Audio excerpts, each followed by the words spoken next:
హరే కృష్ణ. అందరికీ ప్రణామాలు. ఈరోజు మనం భక్తి యోగంలో చిట్ట చివరి అధ్యాయమైన భక్తి యోగం మనం వినబోతున్నాం. నిన్నటి రోజున మనం చూసాము, భగవానుడు విశ్వరూపాన్ని చూపించారు అర్జునుడికి. అర్జునుడు విశ్వరూపాన్ని చూసి స్వామికి ఏ విధంగా ప్రార్థనలు చేశారో, ఏమని వేడుకున్నారో, దాని తర్వాత అర్జునుడి లోపల కలిగిన ప్రతిస్పందన ఏమిటి, భగవంతుడి యొక్క విశ్వరూపంలో సకల దేవతలందరినీ, ఋషులందరినీ, మునులందరినీ, అన్ని రకాల సర్పములన్నీ, కిన్నర, కింపురుష, యక్ష, గంధర్వ అందరూ కూడా కృష్ణుడి లోపలే ఉన్నారు అనే విషయాన్ని ఆయన నిన్న చూపించారు. చతుర్భుజ రూపంతో కనిపించారు. దాని తర్వాత మళ్ళీ ద్విభుజ రూపంలోకి వచ్చేసి స్వామి తన వైభవాన్ని ప్రకాశితం చేశారు ఈ విశ్వరూపాన్ని చూపించి. ఈరోజు మనం భక్తి యోగంలో ఉండే ఈ అధ్యాయంలో అర్జునుడు ఒక ప్రశ్నతో ప్రారంభమైందండి ఈ అధ్యాయం. అయితే దానికంటే ముందు అక్రనిం చూడాలి కదండి ప్రతి అధ్యాయానికి. దీనికి ఏంటో ఒక్కసారి చూద్దాం. GOD, గాడ్ అనే అక్షరం ద్వారా మనం నేర్చుకోబోతున్నాం. జి అంటే గాడ్ హెడ్, భగవంతుని యొక్క స్వరూపం. ఓ ఫర్ ఆప్షన్, భక్తి స్థాయిలో పురోవృద్ధి.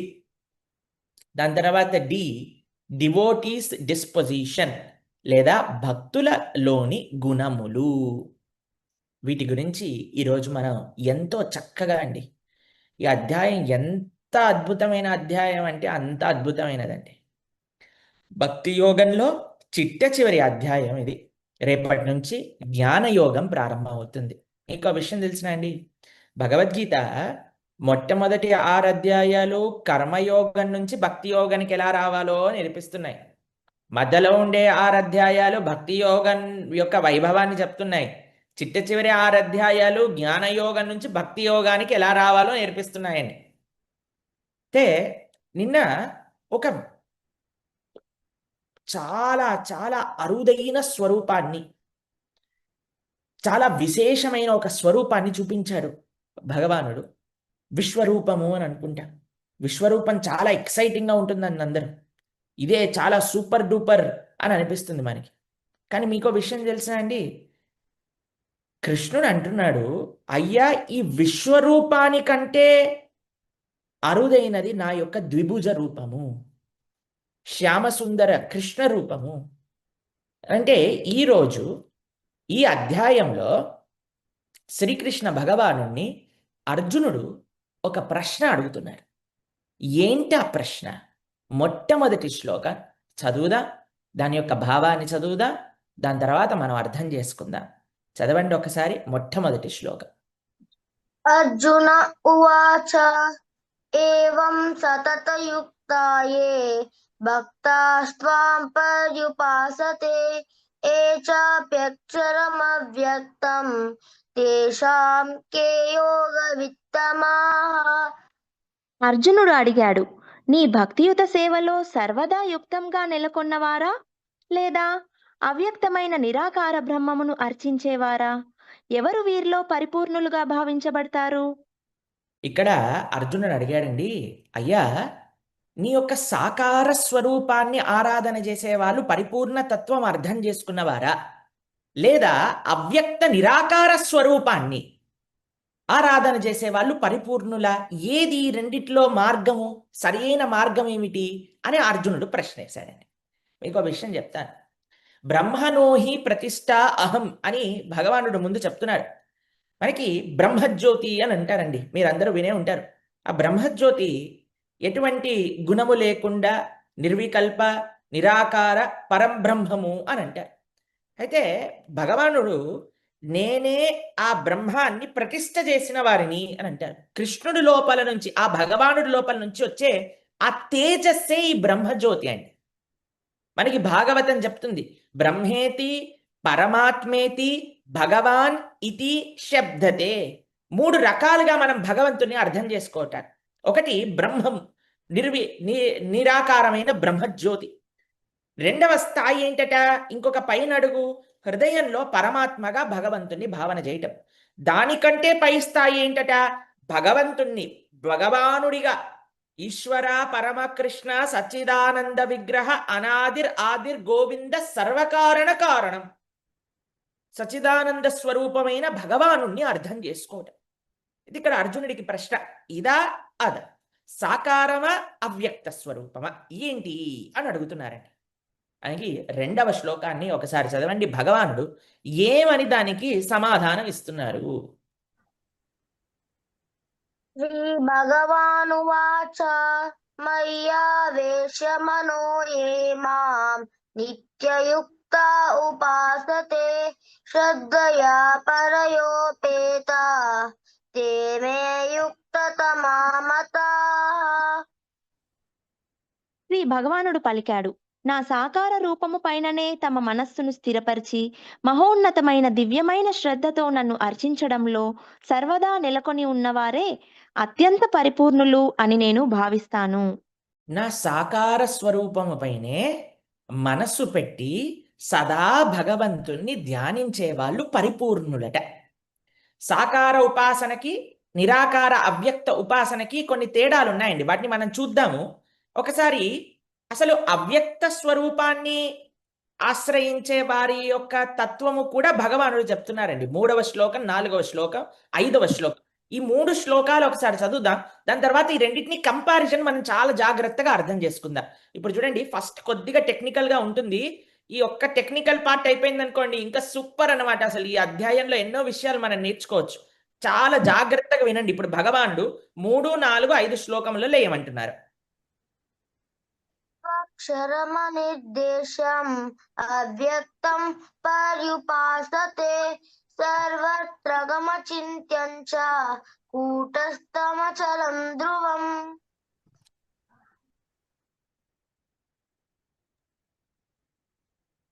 సంయమ్యేంద్రియగ్రామం సర్వత్ర సమబుద్ధయః తే ప్రాప్నువంతి మామేవ సర్వభూతహితే రతాః. కానీ ఇంద్రియానుభూతికి అతీతమైనది, సర్వవ్యాపకమైనది, ఊహాతీతమైనది, మార్పు లేనిది, స్థిరమైనది, కదలనిది అయిన అవ్యక్తమును అంటే పరతత్వపు నిరాకార భావనను పూర్తిగా అర్చించే వ్యక్తులు సమస్త ఇంద్రియాల నిగ్రహము ద్వారా, అందరి పట్ల సమభావము కలిగి ఉండడము ద్వారా సర్వుల సంక్షేమంలో నెలకొన్నవారై చివరకు నన్ను పొందుతారు. క్లేశోధికతరస్తేషాం అవ్యక్తాసక్తచేతసాం అవ్యక్తా హి గతిర్దుఃఖం దేహవద్భిరవాప్యతే. పరమ పురుషుని అవ్యక్త నిరాకార తత్వము పట్ల మనస్సు ఆసక్తమైన వారికి ప్రగతి చాలా కష్టముతో కూడి ఉంటుంది. ఆ పద్ధతిలో ముందుకు పోవడం దేహదారులకు సర్వదా కఠినమే. మీరు చూడండి, ఇక్కడ ఫస్ట్ సాకార రూపం గురించి భగవానుడు చెప్పాడండి. ఎవరైతే సాకార రూపాన్ని ఆశ్రయిస్తారో, మనస్సు సాకార రూపానికి భక్తి యోగం ద్వారా ఎవరైతే సాకారము అంటే శ్రీకృష్ణుడి యొక్క స్వరూపము, నారాయణుడి యొక్క భగవానుడి యొక్క స్వరూపంగా సకార అంటే ఆ ఆకార ద్వారా ఆశ్రయించి, శ్రీ విగ్రహం తర్వాత స్వామి యొక్క స్వరూపాన్ని ఆశ్రయించి భక్తి యోగం ద్వారా శరణాగతి ద్వారా భగవానుణ్ణి చేరుకోవాలి అని అనుకుంటారో వారు పరిపూర్ణులు అని అనుకున్నారు. దాని తర్వాత అవ్యక్త స్వరూపం గురించి భగవానుడు చెప్తున్నారు. అవ్యక్త స్వరూపానికి ఏ లక్షణాలు ఉన్నాయట? అవి నిరాకార అవ్యక్త స్వరూపము, ఇంద్రియాతీతము, అనిర్వచనీయము, దాని తర్వాత అచింత్యము, మార్పు లేనిది, నిశ్చలమైనది, స్థిరమైనది అని ఎన్నో విశేషణాలతో ఈ అవ్యక్త రూపాన్ని, ఆ బ్రహ్మజ్యోతి గురించి చెప్తున్నారండి. దాని తర్వాత ఏమంటున్నారు? సర్వేంద్రియాలను నిగ్రహించి ఎవరైతే సర్వుల పట్ల సమభావన కలిగి సర్వ జీవితుల యొక్క క్షేమంలో నెలకొని చాలా తపస్సును ఆచరించి, చాలా కఠినమండి. మీరు చూస్తారు, మనం కొన్నిసార్లు కుంభమేళా ఇత్యాది ప్రదేశాలకు వెళ్ళినప్పుడు యోగులన్నీ కూడా ఇంద్రియాలను మొత్తం నిగ్రహించి తపస్సును ఆచరిస్తూ ఉంటారు. ఇది అవ్యక్త ఆరాధన. 5వ శ్లోకంలో స్వామి చెప్తున్నారు, చాలా చాలా క్లేశము కలిగినదట ఎవరైతే అవ్యక్తము పట్ల ఆసక్తి కలిగిన వారో. దాని తర్వాత ఏమంటున్నారు? చాలా కఠినమైన ప్రాసెస్ అట, చాలా సమయం తీసుకుంటుందట భగవానుడి దగ్గరికి వెళ్ళడానికి. మీరు చూడండి ఒకసారి సాకార ఉపాసన, అవ్యక్త నిరాకార ఉపాసన, ఈ రెండిటికి ఉండే తేడాలు చెప్తాను. సాకార ఉపాసన కూడా ఒక పర్వతం ఎక్కటం అని అనుకోండి. నిరాకార అవ్యక్త ఉపాసన కూడా పర్వతం ఎక్కటమే అండి. కానీ ఎప్పుడైతే మనం సాకార ఉపాసనలో భగవానుని భక్తి యోగం ద్వారా చేరుకుంటామో అది చాలా సింపుల్ ప్రాసెస్ అండి. చూసారా మీరు ఎలా ఫాస్ట్గా హ్యాపీగా పైకి ఎక్కాల్సిందే అండి, కానీ సులభమైన మార్గం అది. కానీ అవ్యక్త నిర్వికార ఉపాసన ఏదైతే యోగ మార్గంలో ఉన్నదో అది చాలా కఠినమైనది, చాలా ముళ్ళబాట, చాలా పైకి కిందికి లోయలు చాలా ఉన్నాయి. దాంట్లో నుంచి మనకి చాలా సమయం పట్టేదన్నమాట పైకి వెళ్ళడానికి. సాకార ఉపాసనకి నిర్వికార అవ్యక్త ఉపాసనకు ఉండే ఫస్ట్ తేడా ఇది. రెండవది ఏంటో తెలుసా అండి, భక్తి యోగ మార్గంలో సాకార ఉపాసన మార్గంలో మనకి మంచి భక్తుల యొక్క సాంగత్యం ఉంటుంది. ఇక్కడ చూడండి, మీరు చూడండి ఈ మార్గంలో చూసారా, ఫస్ట్ ఒక ఆయన ఉన్నారు, దాని తర్వాత ఇంకొక ఆయన చేయబట్టుకున్నారు, ఆయన ఇంకొక ఆయన చేయబట్టుకున్నారు, ఇలా మనల్ని నడిపిస్తూ ఉన్నారు. కానీ ఈ అవ్యక్త ఉపాసన మార్గంలో మనమే జ్ఞానాన్ని సముపార్జన చేసుకొని పైకి ఎక్కాలి. భక్తి సాంప్రదాయంలో ఏంటో తెలుసా అండి, మనకి జ్ఞానము అనుగ్రహింపబడుతున్నది ఆచార్యుల యొక్క కృపచేత, గురువుల యొక్క కృపచేత, భాగవతోత్తముల యొక్క కృపచేత మనకి వారు పట్టుకొని మనల్ని నడిపిస్తారు పైకి. కానీ ఇక్కడ ఒకళ్ళే కష్టపడుతూ పైకి ఎక్కాలన్నమాట. మీరు చూడండి దీంట్లో కూడా కష్టం ఉంది, దాంట్లో కూడా కష్టం ఉందండి. కానీ భక్తి యోగంలో ఉండే కష్టం గురించి జీవగోస్వామి ఒక ఉదాహరణ చాలా మంచి ఉదాహరణ మీకు చెప్తాను చూడండి. ఇప్పుడు వారు ఇచ్చిన ఉదాహరణ మేము అన్వయం చేసుకొని చెప్తున్నాం మీకు. మా జీవితంలో జరిగిన ఒక సిచ్యువేషన్. ఒకసారి మేము మా ఆశ్రమంలో ఉన్నప్పుడు కన్స్ట్రక్షన్ అవుతుందండి. అయితే మా గురువు గారు ఇలా కన్స్ట్రక్షన్ ఏరియా ఇలా పైకి బిల్డింగ్ పైకి ఎక్కుతున్నారు. అయితే మేము కూడా వారి వెనకాల వెళ్తున్నాం అనమాట. ఒక ఆయన సాయంకాలం పూట 5-6 గంటలు అయిందండి. మొత్తం అండి అక్కడంతా సిమెంట్ పడింది, దుమ్ము ధూళి అంతుంది, బయట అన్ని డ్రర్ అని మషీన్లు నడుస్తున్నాయి, డ్రిల్లింగ్ నడుస్తుంది, వెల్డింగ్ నడుస్తుంది. వాటి మధ్యలో ఒక సిమెంట్ బ్లాక్ ఉంటుంది చూడండి, సిమెంట్ బ్లాక్ పెట్టి పడుకున్నాడండి. పడుకొని ఇలా పెట్టుకొని ఫోన్లో ఏవో మాట్లాడుతున్నాడు. ఎంత ఆనందంగా ఉన్నాడంటే అంత ఆనందంగా ఉన్నాడండి. సరే అని మా గురువు గారు వెళ్ళిపోయాక ఆయన పిలిచాను. కహాసే ఆయే హే ఆప్ అంటే హమ్ యూపీ సే ఆయే హే అన్నాడు. యూపీ మే కహాసే అని అంటే హమ్ వారణాసి సే ఆయే హే అంటే ఓ హర హర మహాదేవ్.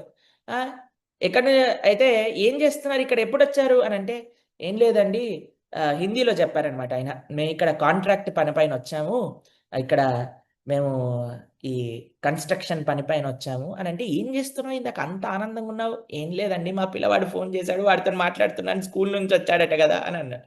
అని అంటే చూడండి మీరు ఎక్కడి నుంచో దూరం నుంచి వచ్చారండి, సిటీకి, ముంబైకి వచ్చి అక్కడ అంత కష్టపడి పనిచేస్తున్నారండి.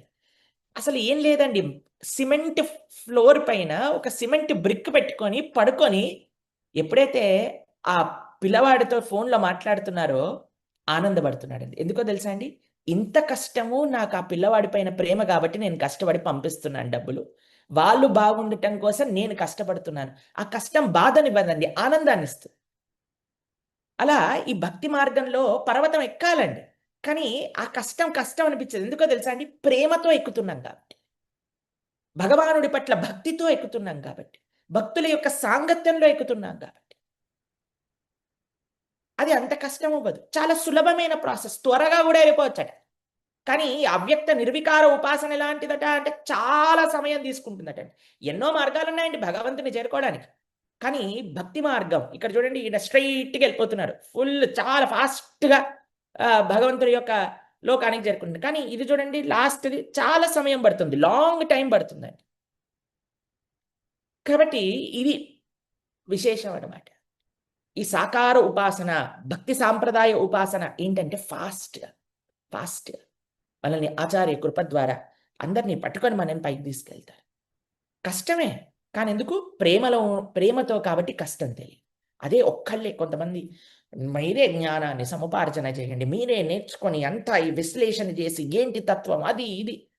మన భక్తి సిద్ధాంత సరస్వతి ఠాకూర్ గోస్వామి ప్రభుపాదుల వారు సింహగురు అని అంటారు వారు. బ్రిటిషర్లు కూడా వారి ముందు వచ్చి కూర్చొని డిక్షనరీ పట్టుకునేవారు అనమాట. వారు మాట్లాడుతుంటే అంత క్వాలిఫైడ్గా మాట్లాడేవారు అనమాట. సింహగురు అనేవారు వారు. అయితే వారు ఒక కథ చెప్తారండి, చాలా విశేషం. మనమే భగవంతుని చేరుతాం, నేనే జ్ఞానాన్ని సముపార్జన చేస్తాం అనే వాళ్ళ గురించి చెప్తారు ఆయన. ఒక ఆయనట ఏమైందట, ఒక కొత్తగా పెళ్ళయిందట అండి. అయితే ఆషాఢ మాసంలో ఇంటికి వెళ్తారు కదండి, వాళ్ళు పుట్టింటికి పంపించారట వాళ్ళ మాతాజీని. పంపించేసరికి ఏమైందట అంటే, ఈయన అనుకున్నాడట, అయ్యా కొన్ని రోజుల తర్వాత నేను కూడా వెళ్ళి చూస్తాను. కొత్త కొత్తలో కదండి పాపం, అత్తగారి ఇల్లు ఎక్కడో తెలియదట. సరే అని ఊరికి వెళ్ళాడట. ఊరికి వెళ్ళేసరికి బయట ఒక ఆయన, చిన్న గుడిసె బయట ఒక ఆయన సాధు కూర్చున్నాడట. అయితే ఫస్ట్ ఈయన దగ్గరకు వచ్చి చూశాడట. చూసి, ఈయననేంటి నేను అడిగేది, నేను పెద్ద జమీందారుని, మా మామగారు కూడా పెద్ద జమీందారు, నేను ఎవరిని అడగను, నేనే తెలుసుకుంటాను అడ్రస్ ఏంటో అని అన్నాడట. సరే ఎలా అడ్రస్ చూస్తానబ్బా అని అటు ఇటు చూడంగానే ఒక పెద్ద బర్రెల మంద కనిపించిందట. కనిపించేసరికి, మా మామగారికే బర్రెలు ఉన్నాయి మొత్తం ఊర్లో, అందరికంటే ఎక్కువ బర్రెలు, ఇంత పెద్ద గుంపు కనిపిస్తే అది మా మామగారిదే, కాబట్టి ఈ బర్రెను పట్టుకుంటాను, అది మా మామగారింటికి తీసుకెళ్తుంది అని ఒక బర్రెతోక పట్టుకున్నాడట. బర్రెతోక పట్టుకుని ఇలా లాగంగానే ఆ బర్రె తీసుకెళ్ళటం ప్రారంభం చేసిందట. ఈయన ఢామ్ అని కింద పడ్డాడట. పైన కింద మొత్తం బుడదలోకి, మట్టిలోకి, మన్నులోకి, చెత్తలోకి లాక్కుంటూ లాక్కుంటూ ఈడ్చుకుంటూ తీసుకెళ్ళిందట.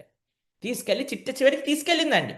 ఎక్కడ తీసుకెళ్ళింది? వాళ్ళ మామగారి ఇంటికి తీసుకెళ్ళాం. కానీ వీడెవరిగా మా బర్రెల్ని దొంగతనం చేయడానికి వచ్చిన వాడు అన్నాడు అని ఇంట్లో ఉన్న వాళ్ళందరూ కర్రలు పట్టుకొని ఢామ్ ఢామ్ అని కొట్టారట. ఎందుకంటే మొత్తం బురదతో నిండిపోయారు కదండి. తర్వాత అయ్యా మామ మామ మామ అనగానే, అయ్యో అల్లుడు గారు వచ్చారా బాబు, ఆపండి ఆపండి ఆపండి అని మామ ఆపించి తర్వాత స్నానం పోయించి కాతెరదారీలు చేశారట. ఇలా నేనే తెలుసుకుంటాను అన్నవాడి పరిస్థితి ఇలా ఉంటుందట.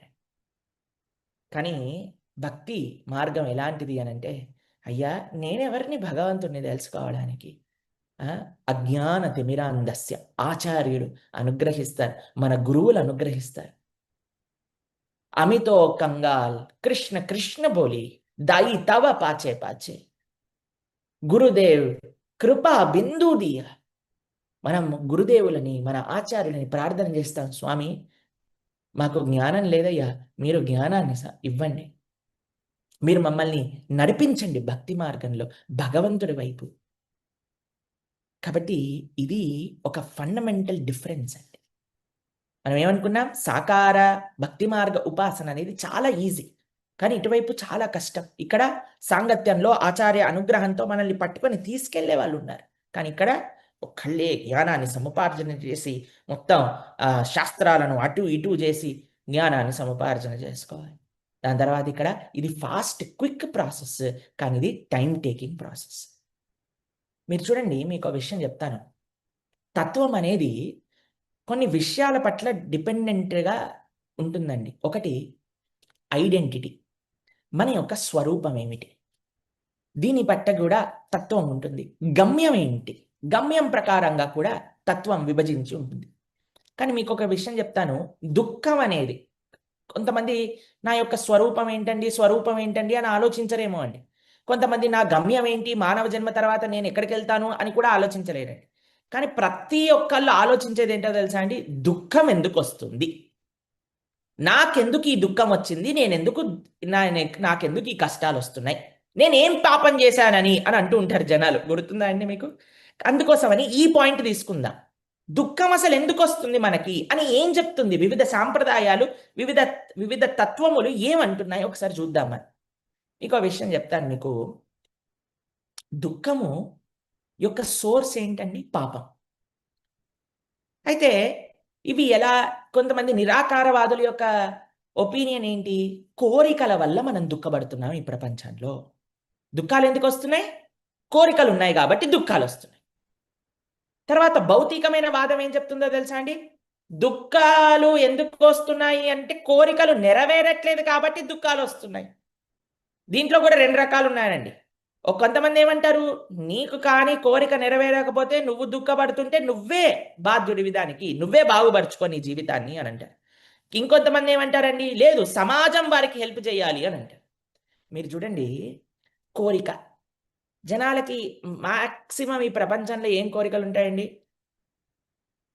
ఫుడ్, క్లోతింగ్, షెల్టర్ అని అంటారు. ఇప్పుడు చూడండి, మీరు ఒకసారి ఆలోచన చేయండి. ఎంత డబ్బులుంటే ఎన్ని కోరికలు నెరవేరితే వాళ్ళు సుఖంగా ఉన్నారో ఒకసారి ఆలోచన చేయండి. ఏమి డబ్బులు లేకుండా, ఒక్క రూపాయి లేకుండా రోడ్డు పక్కన ఉండేవారైనా సరే వారికి వచ్చిన దాంట్లో అన్నం, పప్పు తిని హాయిగా టైంకి నిద్రపోయి టైంకి లేసేవాళ్ళు ఉన్నారు. కొన్ని కోట్ల ఆస్తులు కలిగిన వారు గుప్పటి మాత్రలు మింగితే కానీ డైజెషన్ అవ్వక, గుప్పడి మాత్రలు మింగితే కానీ నిద్ర రాక, గుప్పడి మాత్రలు మింగితే కానీ ఆ యాంగ్జైటీ, డిప్రెషన్ నుంచి బయటికి రాక ఉన్నవారు ఉన్నారండి. కాబట్టి కేవలం భౌతికమైన కోరికలు నెరవేరితే మనం ఆనందంగా ఉంటామని చెప్పలేమండి. కానీ భక్తి సాంప్రదాయం ఏమంటుంది అంటే, ఈ ప్రపంచంలో ఎందుకు నీకు బాధలొస్తుంది అనంటే, తప్పుడు కోరికల వల్ల వస్తుంది బాధ. సరి అయిన కోరికలని అడగటం లేకపోవటం వల్ల నీకు బాధొస్తుంది అని భక్తి సాంప్రదాయం చెప్తుంది. ఇక్కడ మీరు చూసారనుకోండి, ఒక ఎగ్జాంపుల్ చెప్తాను. ఎవరికైనా కొద్దిగా బ్యాక్ పెయినో, ఆర్థరైటిసో ఇలాంటి ప్రాబ్లమ్ ఉన్నప్పుడు ఏమవుతుందంటే అండి, చెయ్యి కానీ ఇలా జరిపామనుకోండి, లేదా నడుము గాని ఇలా ఇలా ఊపామనుకోండి, అప్పుడు బాగా నొప్పేస్తదండి. అప్పుడు ఊపకుండా మీరు ఒకటే దగ్గర కూర్చున్నారనుకోండి, ఇలా చెయ్యిని కూడా కదపకుండా ఉన్నారనుకోండి, ప్రాబ్లమ్ ఉండదు. కాబట్టి కొంతమంది ఏమనుకుంటారు, ఏం చేయకపోతే ఏం ప్రాబ్లమ్ ఉండదు. కాబట్టి ఏమీ లేదు, ఏమీ ప్రాబ్లమ్ లేదు అని అంటారు. కానీ ఎంతసేపండి చేతులు కాళ్ళు కదపకుండా కూర్చోవచ్చు? కూర్చోలేం గదా! ఏదో ఒక పని చేయాలి గదా! భక్తి సాంప్రదాయం ఏమంటుందంటే, అయ్యా డిసీజ్‌ని ఆన్సర్ చెయ్యి. నీకు ఆర్థరైటిస్ ఉంటే దాన్ని ట్రీట్ చెయ్యి. నడుము నొప్పి ఉంటే దాన్ని బాగు చేసుకో. అప్పుడు నువ్వు ఆనందంగా ఉంటావు. కదిలినా ప్రాబ్లమ్ లేదు. ఇది భక్తి సాంప్రదాయం చెప్పేది. కాబట్టి ఇది మనం అర్థం చేసుకోవాల్సిన విషయం. దాని తర్వాత మీరు చూడండి 6వ శ్లోకం, 7వ శ్లోకంలో ఏం చదువుతున్నారో ఒకసారి చదవండి. ये तु सर्वाणि कर्माणि मयि सन्न्यस्य मत्पराः अनन्येनैव योगेन मां ध्यायन्त उपासते तेषामहं समुद्धता मृत्युसंसारसागरात् भवामि न चिरात् पार्थ మయ్యావేశితచేతసాం.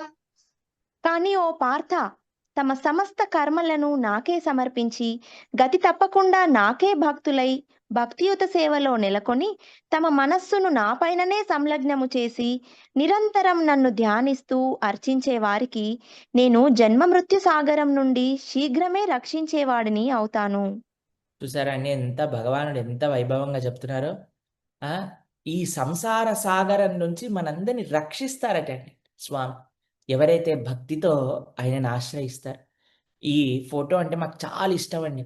చూడండి, భగవానుడు ఎంత వంగిపోతున్నాడు చూడండి. అసలు ఎంత వంగిపోయి జీవుణ్ణి రక్షించడానికి ప్రయత్నం చేస్తున్నాడు భగవానుడు. ఒకసారి చూడండి, అసలు ఎంత కరుణ, ఎంత కృప భగవంతుడిదండి. ఆ భగవంతుడు ఇచ్చే చెయ్యి ఎవరో కాదండి, అదే ఆచార్యులు, అవే వాళ్ళే గురువులు. వారిని కానీ మనం గట్టిగా పట్టుకుంటే, మనం సొంతంగా ఏదో సంపాదించవలసిన అవసరం లేదండి. భగవంతుడు ఇచ్చే ఆ హెల్ప్ని కానీ మనం స్వీకరించగలిగితే, వినయంగా, విధేయతతో, నమ్మకంతో కానీ మనం శ్రవణం చేయగలిగితే, భగవంతుడు ఆచార్య శుశ్రూష, గురు శుశ్రూష చేయగలిగితే మనం ఈ సంసారం నుంచి బయటపడిపోతామండి. చాలా సులభమండి. భక్తి అనేది అత్యంత సులభమైనది. చక్కగా సేవ చేసుకోవాలి భక్తి మార్గం. చక్కగా వినయంగా గురువుల దగ్గర నుంచి వినటం భక్తి మార్గం. బ్రహ్మాండంగా శుశ్రూష, సేవ చేసుకోవటం భక్తి మార్గం. కాబట్టి భగవానుడు అంటున్నాడు ఇక్కడ, మృత్యు సంసారం నుంచి మనల్ని కాపాడుతారట. ఇది కృప అండి. ఇప్పుడు చూడండి, మీరు చూడండి, స్వామి కరుణతో, కృపతో మనం మనంతట మనం ఎప్పుడు కూడా ఈ సంసారాన్ని దాటలేమండి. భగవత్ కృప కావాలి. ఎవరైతే నేనే ఈ సంసారాన్ని దాటుతాను, నేనే జ్ఞానాన్ని సముపార్జన చేసుకుంటాను, నేనే అక్కడ భగవంతుడు లేడండి, అహమే ఉంది. కానీ ఎప్పుడైతే మనము ఆశ్రయిస్తామో స్వామిని, గురువులని వినయంగా, విధేయతతో వారు చెప్పిన విషయాలు విని భగవంతుడి పట్ల శరణాగతి చేసి, జ్ఞానము వచ్చాక ఏం చేస్తామండి? శరణాగతి చేస్తాం భగవంతుడికి. భక్తితో, ప్రేమతో ఆరాధన చేస్తాం. అప్పుడు సంసార సాగరం నుంచి మనల్ని భగవంతుడు బయటికి తీస్తాడటండి. ఇది చాలా గొప్ప విశేషం. దీని తర్వాత స్వామి ఈ భక్తిలో కొన్ని వివిధ స్టేజెస్ గురించి చెప్తున్నారండి. అసలు ఎంత అద్భుతంగా చెప్తారంటే అండి స్వామి, అసలు ఇది ఇది విన్నవారు భగవంతుడి పట్ల ప్రేమలో పడకుండా ఉండలేరండి. తెలిసినా మీకు? అసలు ఎంతగా మనల్ని భగవంతుడు ఎంత ఇంక్లూజివ్ భగవానుడు, ఎంత జీవుడంటే ప్రేమ. ఒకసారి చూడండి, మీకు ఈ చాప్టర్లో 8, 9, 10, 11 శ్లోకాలు. 8th శ్లోకాలు ఏమంటారో తెలుసా అంటే, ఫస్ట్ అన్నిటికంటే హయ్యెస్ట్ స్టేజ్ అట. ఏంటి? మన బుద్ధి ఇంకా మన మనస్సు రెండు కూడా భగవంతుడి లోపలే నిమగ్నమై ఉండటం అట. ఇది అన్నిటికంటే బెస్ట్ స్టేజ్ అటండి భక్తి, భగవంతుని ఆశ్రయించటం. దాని తర్వాత ఏమంటున్నారు తెలుసా అండి? ఇది కాకపోతే ఇంకొక స్టేజ్ ఇస్తున్నారండి 12.9లో. ఏమంటున్నారు తెలుసా అండి? కనీసం నీ యొక్క మనస్సు అయినా నా పైన పెట్టు. ఎలా? ఇంటెన్షనలీ అనంటే నువ్వు సాధన ద్వారా. మనకి సాధన అనేది చాలా ముఖ్యం అండి. సాధన అంటే ఏంటండి? మనం ప్రొద్దున పూట ఈరోజు చేసుకున్నాం భగవన్నామ జపము, భగవంతుడి గురించి వినటము, భగవంతుడి యొక్క శ్రీ విగ్రహ ఆరాధన చేసుకోవటము, భాగవతుడి యొక్క సాంగత్యంలో భాగవతం వినటము, ఇవన్నీ కూడా సాధన. ఎప్పుడైతే ఈ సాధన చేస్తామో మన మనస్సు ఆటోమేటిక్గా మనం భగవంతుడి వైపుకి వెళ్తుంది. ఇదేంటి? అన్ఇంటెన్షనల్గా, అబ్జర్వ్డ్గా 24/7 భగవంతుడి గురించే ఆలోచించడం. ఆ స్థితి లేకపోతే ఒక్క స్థితి డౌన్. అయ్యా, సాధన ద్వారా అయినా సరే నీ మనసు ఎక్కడికి వెళ్తున్నా సరే దాన్ని లాగి నా యందు పెట్టు. ఇది 2వ స్టేజ్ అండి. సరే, ఇది కూడా చేయకపోతే ఇంకో స్టేజ్ భగవంతుడి కిందికి దిగి వచ్చాడు. ఏంటో తెలుసా? అయ్యా, నీ మనస్సుని కానీ నువ్వు పెట్టకపోతే కనీసం నా కోసం పని చెయ్యి, నా కోసం చెయ్యి కర్మలు, నాకు సేవగా చెయ్యి, ఏదో ఒక సేవలో నిమగ్నమవు. నువ్వు ఏది చేయగలిగితే, భగవంతుడు ఇచ్చిన ఏ టాలెంట్ నీకు ఇస్తే ఆ టాలెంట్ని ఈ సేవలో ఉపయోగం చెయ్యి. మెల్లమెల్లగా మనసు వస్తుంది. దాని తర్వాత న్యాచురల్గా నీకు అబ్జార్ప్షన్ వస్తుంది. కనీసం ఈ పనైనా చెయ్యి. ఎవరైనా అన్నారనుకోండి, ప్రభుజీ ఇది కూడా నేను చెయ్యనని, ఇంకో స్టేజ్ భగవంతుడి కిందికి దిగాడండి. ఏమంటున్నారు తెలుసా? కనీసం నువ్వు చేసే పనులలో వేరే వారి కోసం చెయ్యి. కొద్దిగా సెల్ఫ్లెస్గా నీ కోసమే బ్రతకటం కాకుండా సమాజం కోసం బ్రతుకు. 10 మందికి మంచి చేసే పని చెయ్యి. దాని తర్వాత మెల్లగా నా దగ్గరికి వస్తా. దాని తర్వాత మెల్లగా ఇంకో మెట్టు పైకి ఎక్కుతాం. దాని తర్వాత ఇంకో మెట్టు పైకి ఎక్కుతాం. ఎంత ప్రేమండి భగవంతుడి కంటే మనం. ఒక్కొక్క మెట్టు ఇచ్చారండి. ఇది అన్నిటికంటే హయ్యెస్ట్. మనసు, బుద్ధి మొత్తం కూడా ఎల్లప్పుడూ నా వద్దే ఉండాలి. చేయలేవా తండ్రి? పర్వాలేదు నాన్న, ఇంకొక మెట్టు కిందికి దిగు. సాధన ద్వారా ఇది చాలా ముఖ్యమండి. మనందరం ఎల్లప్పుడూ, చాలామంది అంటారండి మాతో, మీరు జపం చేయండి, కొద్దిగా భగవంతుడి యొక్క ప్రవచనం వినండి అని అంటే ఏమంటారు తెలుసా అండి? మేము ఎల్లప్పుడూ ప్రొద్దున, రాత్రి, మధ్యాహ్నం కృష్ణ కృష్ణ రామ రామ అనుకుంటూనే ఉంటామండి. ఇలా చెప్పేవారు ఎవరైనా ఉన్నారనుకోండి, వాళ్ళు పక్కా అనట్లేదని అర్థం అండి దానికి. ఎందుకో తెలుసా అండి? ఎల్లప్పుడూ అనేవాడు తప్పకుండా సాధనకి సమయం తీసుకుంటారండి. తెలిసినా? మాకు తెలుసు, ఎందుకంటే మేము అలాంటి భాగవతోత్తములతో ఉన్నాం. నిరంతరం ఎప్పుడూ భగవన్నామం వస్తూనే ఉంటుంది. కానీ ప్రొద్దున పూట వచ్చి వారి యొక్క సాధన ఎప్పుడు కూడా స్ట్రిక్ట్గా చేస్తారు. కాబట్టి మనం ప్రయత్నపూర్వకంగానైనా సరే మన మనస్సుని భగవానుడి వైపు నడిపిస్తూ ఉండాలండి. అది చాలా ముఖ్యమైనది మనకి. సాధన చేయలేవా? పర్వాలేదు, సేవ చేయి. నీకు ఏమొస్తే అది చేయనానా? లేదండి, ఇది కూడా నాతోటి అవ్వదండి, చేయలేనండి సేవ. పర్వాలేదు, నువ్వు చేసే ఏ పనిలోనైనా సరే. మనం ఒకసారి అన్నాం కదా, ఆ గురువుగారు చెప్తారు ఒక మాట, earn with integrity, spend with compassion. Srila ప్రభుపాదుల వారు చూడండి, మనకి వీటన్నిటికీ కూడా మార్గాన్ని ఇచ్చారండి. మనకి మన భక్తి సాంప్రదాయ ఆచార్యులందరూ వీటన్నిటికీ మార్గాలు ఇచ్చారండి మనకి. అన్నిటికంటే గొప్ప విషయం, మనసు, బుద్ధి ఎల్లప్పుడూ భగవంతుడి యొక్క చింతన. ఎలా అండి? మనం నిరంతరము భగవంతు భక్తుల యొక్క సాంగత్యంలో ఉండి నిరంతరము భగవత్ కథాశ్రవణం చేస్తూ సాధన చేస్తూ పర్ఫెక్ట్ అవుతే ఆ స్థితికి వెళ్తాం. సాధన కోసమని ఎన్ని మార్గాలు మనకి ఉపయోగకరంగా పెట్టారో తెలుసా అండి? ఆలయాలు, దాంతోపాటు భక్తుల యొక్క సాంగత్యాలు, గీతా భాగవత ప్రవచనాలు, హరినామ సంకీర్తనలు, యాత్రలు. ప్రసాదం కావాలంటే అయ్యో పాపం ప్రసాదానికి ఎక్కడికి వెళ్తారా అని చక్కగా గోవిందాస్. ఆ, అన్నిటినీ ఎక్కడెక్కడ భగవద్భక్తి మార్గంలో నుంచి అటు ఇటు వెళ్లకుండా కావాల్సిన సదుపాయాలన్నీ కూడా ఆచార్యులు చేశారు. దాని తర్వాత అండి సేవ. ఎంత సేవ ఆపర్చునిటీ అండి అసలు. ఆ, ఎన్ని సేవలు చేయొచ్చో తెలుసా అండి. మనకి ఏదొస్తే అది భగవానుడి యొక్క సేవలో ఎంత చక్కగా నిమగ్నం చేసుకోవచ్చు. ఈరోజు ఒకళ్ళు మాకు వచ్చి ఒక గిఫ్ట్ ఇచ్చారు తెలిసిన మీకు. వారికి చాలా బాగా ఆర్ట్ వేస్తారనమాట. ఆర్ట్ వేస్తే వారు ఇది చేశారు. ఈరోజు జగన్నాథ స్వామిని ఇంత చక్కగా చేతితో చేశారు.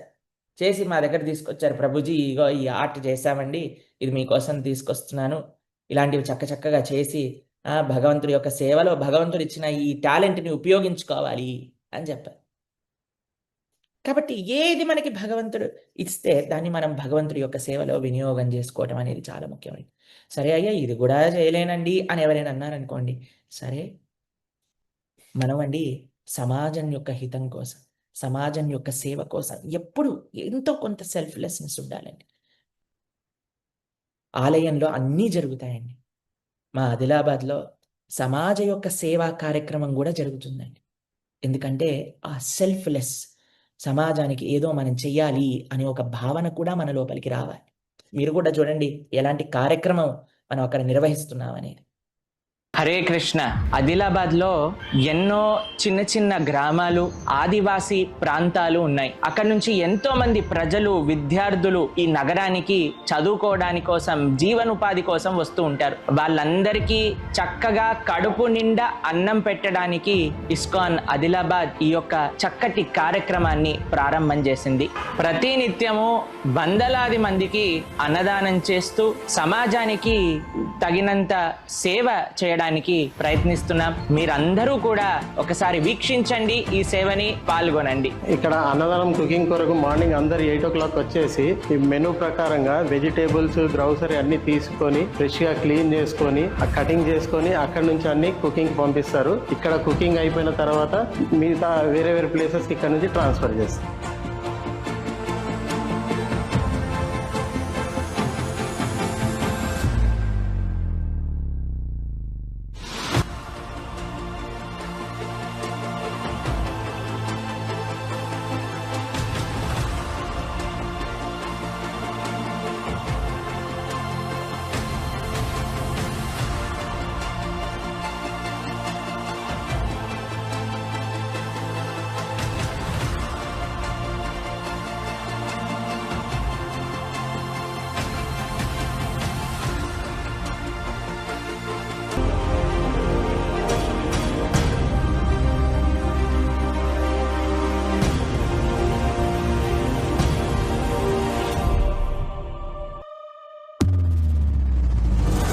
నా పేరు కార్తిక్. నేను లైబ్రరీ నుంచి వస్తుంటాము. మా ఫ్రెండ్స్ కూడా వస్తుంటారు. 30 నుంచి 40 మెంబర్స్ వస్తుంటాము. లైబ్రరీకి డైలీ వస్తుంటాము. మధ్యాహ్నం లంచ్ టైం ఇక్కడే తింటుంటాము. ఇంట్లో ఎలా ఉందో ఫుడ్ అలానే ఉంది, బ్రహ్మాండంగా ఉంది. ఫుడ్ కూడా టైమింగ్కి ఉంటుంది, కరెక్ట్ లంచ్ టైంకి ఉంటుంది. చాలా చక్కగా చదువుకొని ఇక్కడ తింటాము. మళ్ళీ లైబ్రరీకి వెళ్ళి మళ్ళీ చదువుకొని ఇంటికి వెళ్తుంటాము డైలీ వచ్చి కూడా. ఇప్పుడు పిల్లడు ఉన్నాడు, ఇటు మేము తల్లులు ఉన్నాం, తింటున్నాం మంచిగా.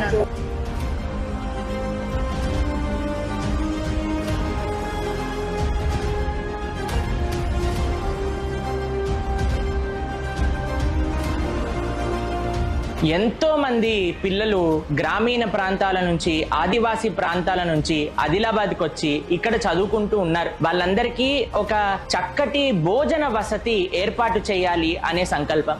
ఎంతమందికి చూసారా, ఇలా మనం ఎంతమందికి వీలైతే అంతమందికి సేవ చేయాలి అనే ఒక దృఢ సంకల్పం కూడా భగవంతుడి యొక్క దయ వల్ల నడుస్తూ ఉన్నది. ఇలా అన్ని రకాలుగా ఏదో ఒక స్థాయిలో మనం భగవంతుడి యొక్క సేవ చేసుకునే ఒక అవకాశం భగవానుడు మనకి ఇచ్చాడు. మీకు ఒక అద్భుతమైన విషయం చెప్తారు. భగవంతుడు ఏమంటున్నాడో, from your place at your pace access my grace అని అంటున్నాడు భగవంతుడు. నువ్వు ఎక్కడ మనం ఏ స్థాయిలో అంటే ఆ స్థాయి నుంచి, ఏ సౌలభ్యం ఉంటే ఆ సౌలభ్యం ప్రకారంగా నా కృపని నువ్వు పొందండి అని అంటున్నారు భగవంతుడండి. దీనికంటే ప్రేమ అసలు ఉంటుందా అండి? From your place, at your pace, access my grace. ఇది కృష్ణాస్ వర్డ్స్ అండి. ఎంత కృప, ఎంత దయస్వామికండి మనందరం అంటే. ఆ? లేదు నన్ను నమ్మకపోతే నరకంలో వేసేస్తాను ఎప్పటికీ అనేవాడు ఎక్కడ? మన స్వామి ఎక్కడ? ఒకసారి ఆలోచన చేయండి. ఎందుకు చెప్తున్నాను తెలుసా అండి? మేము ఈ కార్యక్రమం ప్రారంభం చేయకముందే ఒకళ్ళు నాకు వీడియో పంపించారు. అందులో ఒకళ్ళు అంటున్నారండి, మేము భగవద్గీత, భాగవతం, రామాయణం, మహాభారతం అన్నీ చదివేశాం. అందులో దేవుడు ఎక్కడో ఉండి నాకే చెయ్యి, నాకే చెయ్యి, నాకే చెయ్యి అంటున్నాడు. కానీ మా వాడే అసలు మన కోసం మనతో పాటు నడిచాడు, అలాంటి వాడు ఇంకొకటి లేడు అని అంటున్నాడు. నాకు చూసి బాధేసింది అనమాట. బాధేసింది అని అంటే నిజంగా రామాయణం, భాగవతం, మహాభారతం చదివితే అసలు శ్రీకృష్ణుడు చెయ్యని పని ఏంటండి? రథసారిథ్యం చేశాడండి, మట్టి తిన్నాడండి, దెబ్బలు తిన్నాడండి. అలాంటి భగవానుడు ఇంకెవరైనా ఉంటారా అండి? నిజంగా చదువుంటే, నిజంగా శాస్త్రాన్ని అధ్యయనం చేస్తుంటే వేరే వాళ్ళని తప్పుడు మార్గంలో నడిపించాం మనం. అది ప్రాబ్లం. చదవకపోతే చదువుకోలేదు, మేము ఇక్కడికి వెళ్ళిపోయామని చెప్పచ్చండి. కానీ చదివాను అని వేరే వాళ్ళని భ్రమలోకి తీసుకొని రాకూడదండి. అందుకే భగవంతుడు ప్రేమ కలిగిన వ్యక్తి అండి. మాకు ఒక విషయం గుర్తొస్తుంది. మా గురువు గారు అమెరికాలో ఒక ప్రదేశంలో భగవన్నామ సంకీర్తన చేస్తే ఇలాంటి కొంతమంది వచ్చి గట్టిగా నువ్వు నరకానికి వెళ్తావు, నరకానికి వెళ్తావు, నరకానికి వెళ్తావు అని అన్నారు. మా గురువు గారు వెళ్ళి అడిగారట, అయ్యా ఏమైంది అని అంటే, మా దయ కలిగిన దేవుణ్ణి ఆశ్రయించకపోతే నరకానికి వెళ్తావు నువ్వు అని అన్నారు. అయితే మా గురువు గారు అన్నారట, మరి మీరందరూ ఎక్కడికి వెళ్తారంటే మేము స్వర్గానికి వెళ్తాం అంటే, మా గురువు గారు అన్నారట, నరకమే బెటర్ అయితే, మీరు లేని ప్రదేశమే బాగుంటుంది అని అన్నారట. కాబట్టి చూడండి, మనం చూడండి, వీఆర్ నాట్ ఇప్పుడు మనం భగవద్గీత ఇది ధర్మ ప్రచారం కదండి. కానీ దీంట్లో మీరు చూడండి, భగవత్ తత్వాన్ని తప్ప, ఆచార్యులు అనుగ్రహించిన విషయాలు, భగవంతుడు మాట్లాడిన విషయాలు, భగవంతుడు భగవద్గీతలో చెప్పిన విషయాలు తప్ప వేరే వారిని ఎప్పుడైనా మనం ఏదైనా మాటలు అన్నామా అండి? అనాల్సిన అవసరం కూడా మనకి లేదు.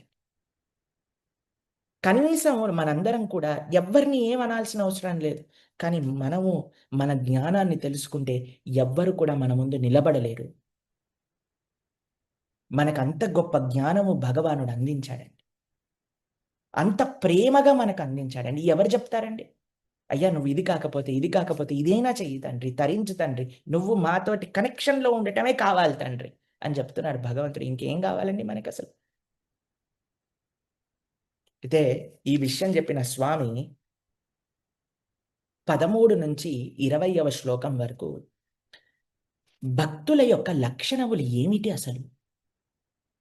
మీరు చూడండి, భక్తి ఉండటం ఒకటి, మంచి లక్షణాలు ఉండటం ఒకటి.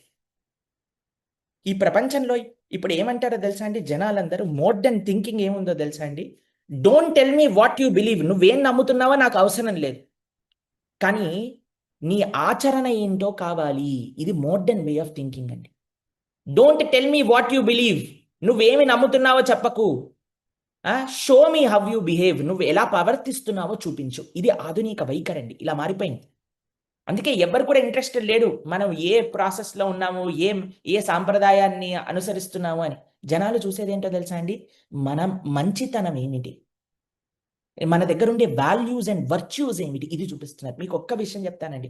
ఈరోజు మనందరం ఇక్కడ చేరాం, సనాతన ధర్మాన్ని రక్షించాలి అనే ఒక సంకల్పం తీసుకున్నాం. మనకి ఇప్పుడు భగవానుడు చెప్పే మంచి లక్షణాలు కానీ మనందరం పెంపొందించుకోగలిగితే ఎవ్వరు కూడా సనాతన ధర్మాన్ని వదిలేసి ఎక్కడికి వెళ్ళరు. మన లోపల ఉండే ఏవైనా తప్పులు ఉంటే, ఒకవేళ ఏ తప్పు అనంటే మనమే మన జ్ఞానాన్ని అర్థం చేసుకొని తప్పేదైతే ఉంటే దాన్ని మనం భగవద్గీత వినటం ద్వారా, దాన్ని తెలుసుకోవటం ద్వారా, ధర్మం అంటే ఏమిటి, ధర్మం అంటే భగవంతుడి గురించి తెలుసుకోవటం. ధర్మం అంటే ఏదో చేతుల పైన రేఖలేంటి, ఈరోజు రాశి ఫలాలేంటి. ఇప్పుడు చూడండి, మనం చక్కగా భగవద్గీత చెప్తూ ఉంటే మన యూట్యూబ్ లైవ్లో అందరు మెసేజ్లు పంపిస్తుంటారు, మేము జాతకం చెప్తామని. ఇది కాదండి సనాతన ధర్మం అంటే. సనాతన ధర్మం అంటే భగవంతుడు ఏంటి.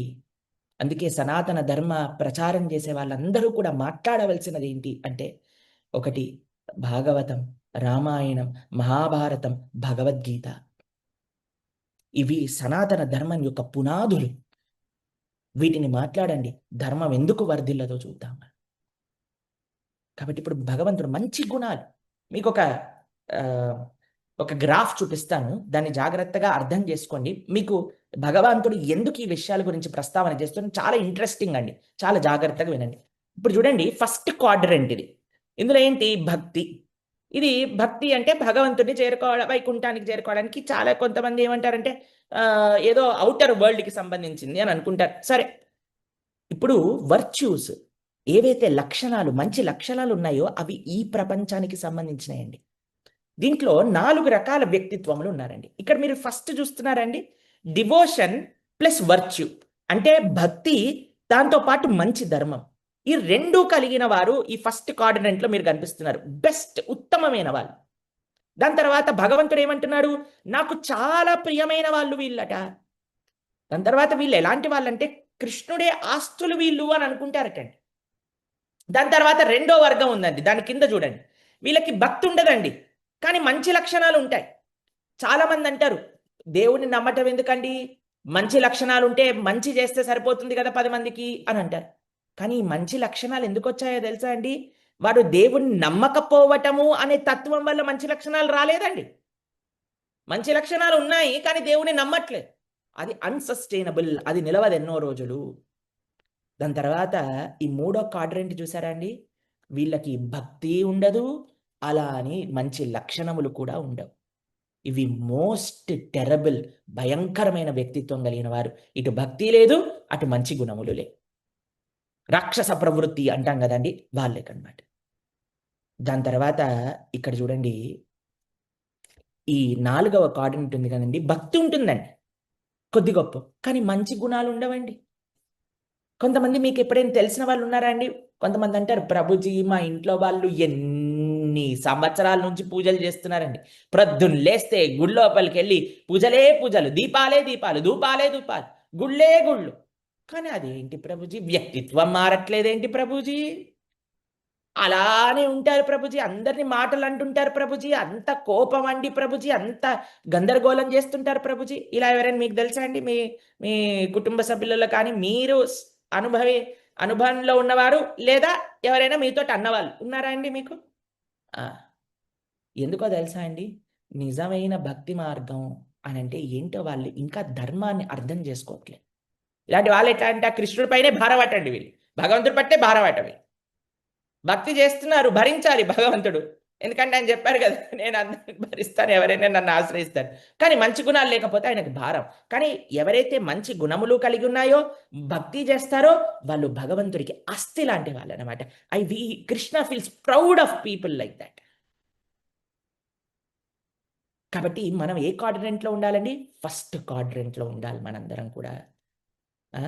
ఇందాక మనం ఏమనుకున్నామండి? మోడర్న్ వరల్డ్ ఏం చేస్తుందట అంటే, నువ్వు ఏమి నమ్ముతున్నావో చూడని నేను, నువ్వు ఏమి ఆచరిస్తున్నావో చూస్తాను. మనం నిన్న అనుకున్న మన యువత కోసమని ఒక కార్యక్రమాన్ని మనం ప్రారంభం చేస్తున్నాం. ఎందుకో తెలుసా అండి? ఈ రెండింటిని కలపడానికండి. మన నమ్మకము, ఈ ప్రపంచంలో ఉండే మంచి లక్షణాలు, ఈ రెండు కానీ భక్తి ధర్మము, ఈ రెండు కలిస్తే మనం ఎలాంటి సమాజంలో మార్పు తీసుకుని రాగలుగుతామో ఒకసారి ఆలోచన చేయండి మీరు. అందుకోసమే ఎవరైతే యువత ఉన్నదో, మన ప్రవచనాలు శ్రవణం చేస్తున్నారో, మీ అందరికీ మేము చెప్పేది ఏంటి, అందరూ కలిసి కానీ ఈ రెండింటిని కనెక్ట్ చేస్తే, చాలా మంది ఈ రెండింటిని డిస్ఓరియంటెడ్ అనుకుంటారండి. కానీ ఈ రెండింటిని ఎప్పుడైతే మనం పెంపొందించుకున్నాం అనుకోండి, ఎంత స్ట్రాంగ్ ఫోర్స్ అవుతుందో ఒకసారి ఆలోచన చేయండి. కాబట్టి ఈ ప్రపంచంలో మనకి మంచి గుణాలు రావాలి, దాంతోపాటు భగవద్భక్తి ఉండాలి. భగవద్భక్తి ఎలాంటిదంటే అండి, ఇప్పుడు చాలా పెద్ద ఇల్లు కట్టేసామనుకోండి, కింద ఫౌండేషన్ లేదనుకోండి, ఏమవుతుంది చెప్పండి? కాబట్టి ఫౌండేషన్ ఉండాలి, మంచి ఇల్లు ఉండాలి, మంచి గుణములు ఉండాలి, భక్తి ఉండాలి. కానీ ఎవరైనా చాలా సంవత్సరాల నుంచి గుళ్ళకి వెళ్తున్నారండి, చాలా సంవత్సరాల నుంచి ఇచ్చేస్తున్నారండి, కానీ మార్పు రాలేదంటే ఎక్కడో ధర్మం ఏంటో అనేది మనం తెలుసుకోవట్లేదు. దాన్ని ఆరాధన, భక్తి అనరు, దాన్ని పూజ, పుణ్యము అంటారు. పూజా పుణ్యము ఒక స్థాయి అండి, భక్తి ఆరాధన ఒక స్థాయి. భగవద్గీత పూజా పుణ్యము నుంచి భక్తి ఆరాధన వైపు మనకి నడిపించాలి, ఆ స్థితికి తీసుకొని రావాలి. ఇది భగవద్గీత, ఇది ధర్మం అంటే. అందుకే మనం ఎన్నోసార్లు భగవద్గీత ప్రారంభం చేసినప్పటి నుంచి చెప్తున్నామండి, భగవంతుని నమ్మటం ముఖ్యం కాదు, మనకి భగవంతుడు చెప్పింది ఆచరించటం ముఖ్యం.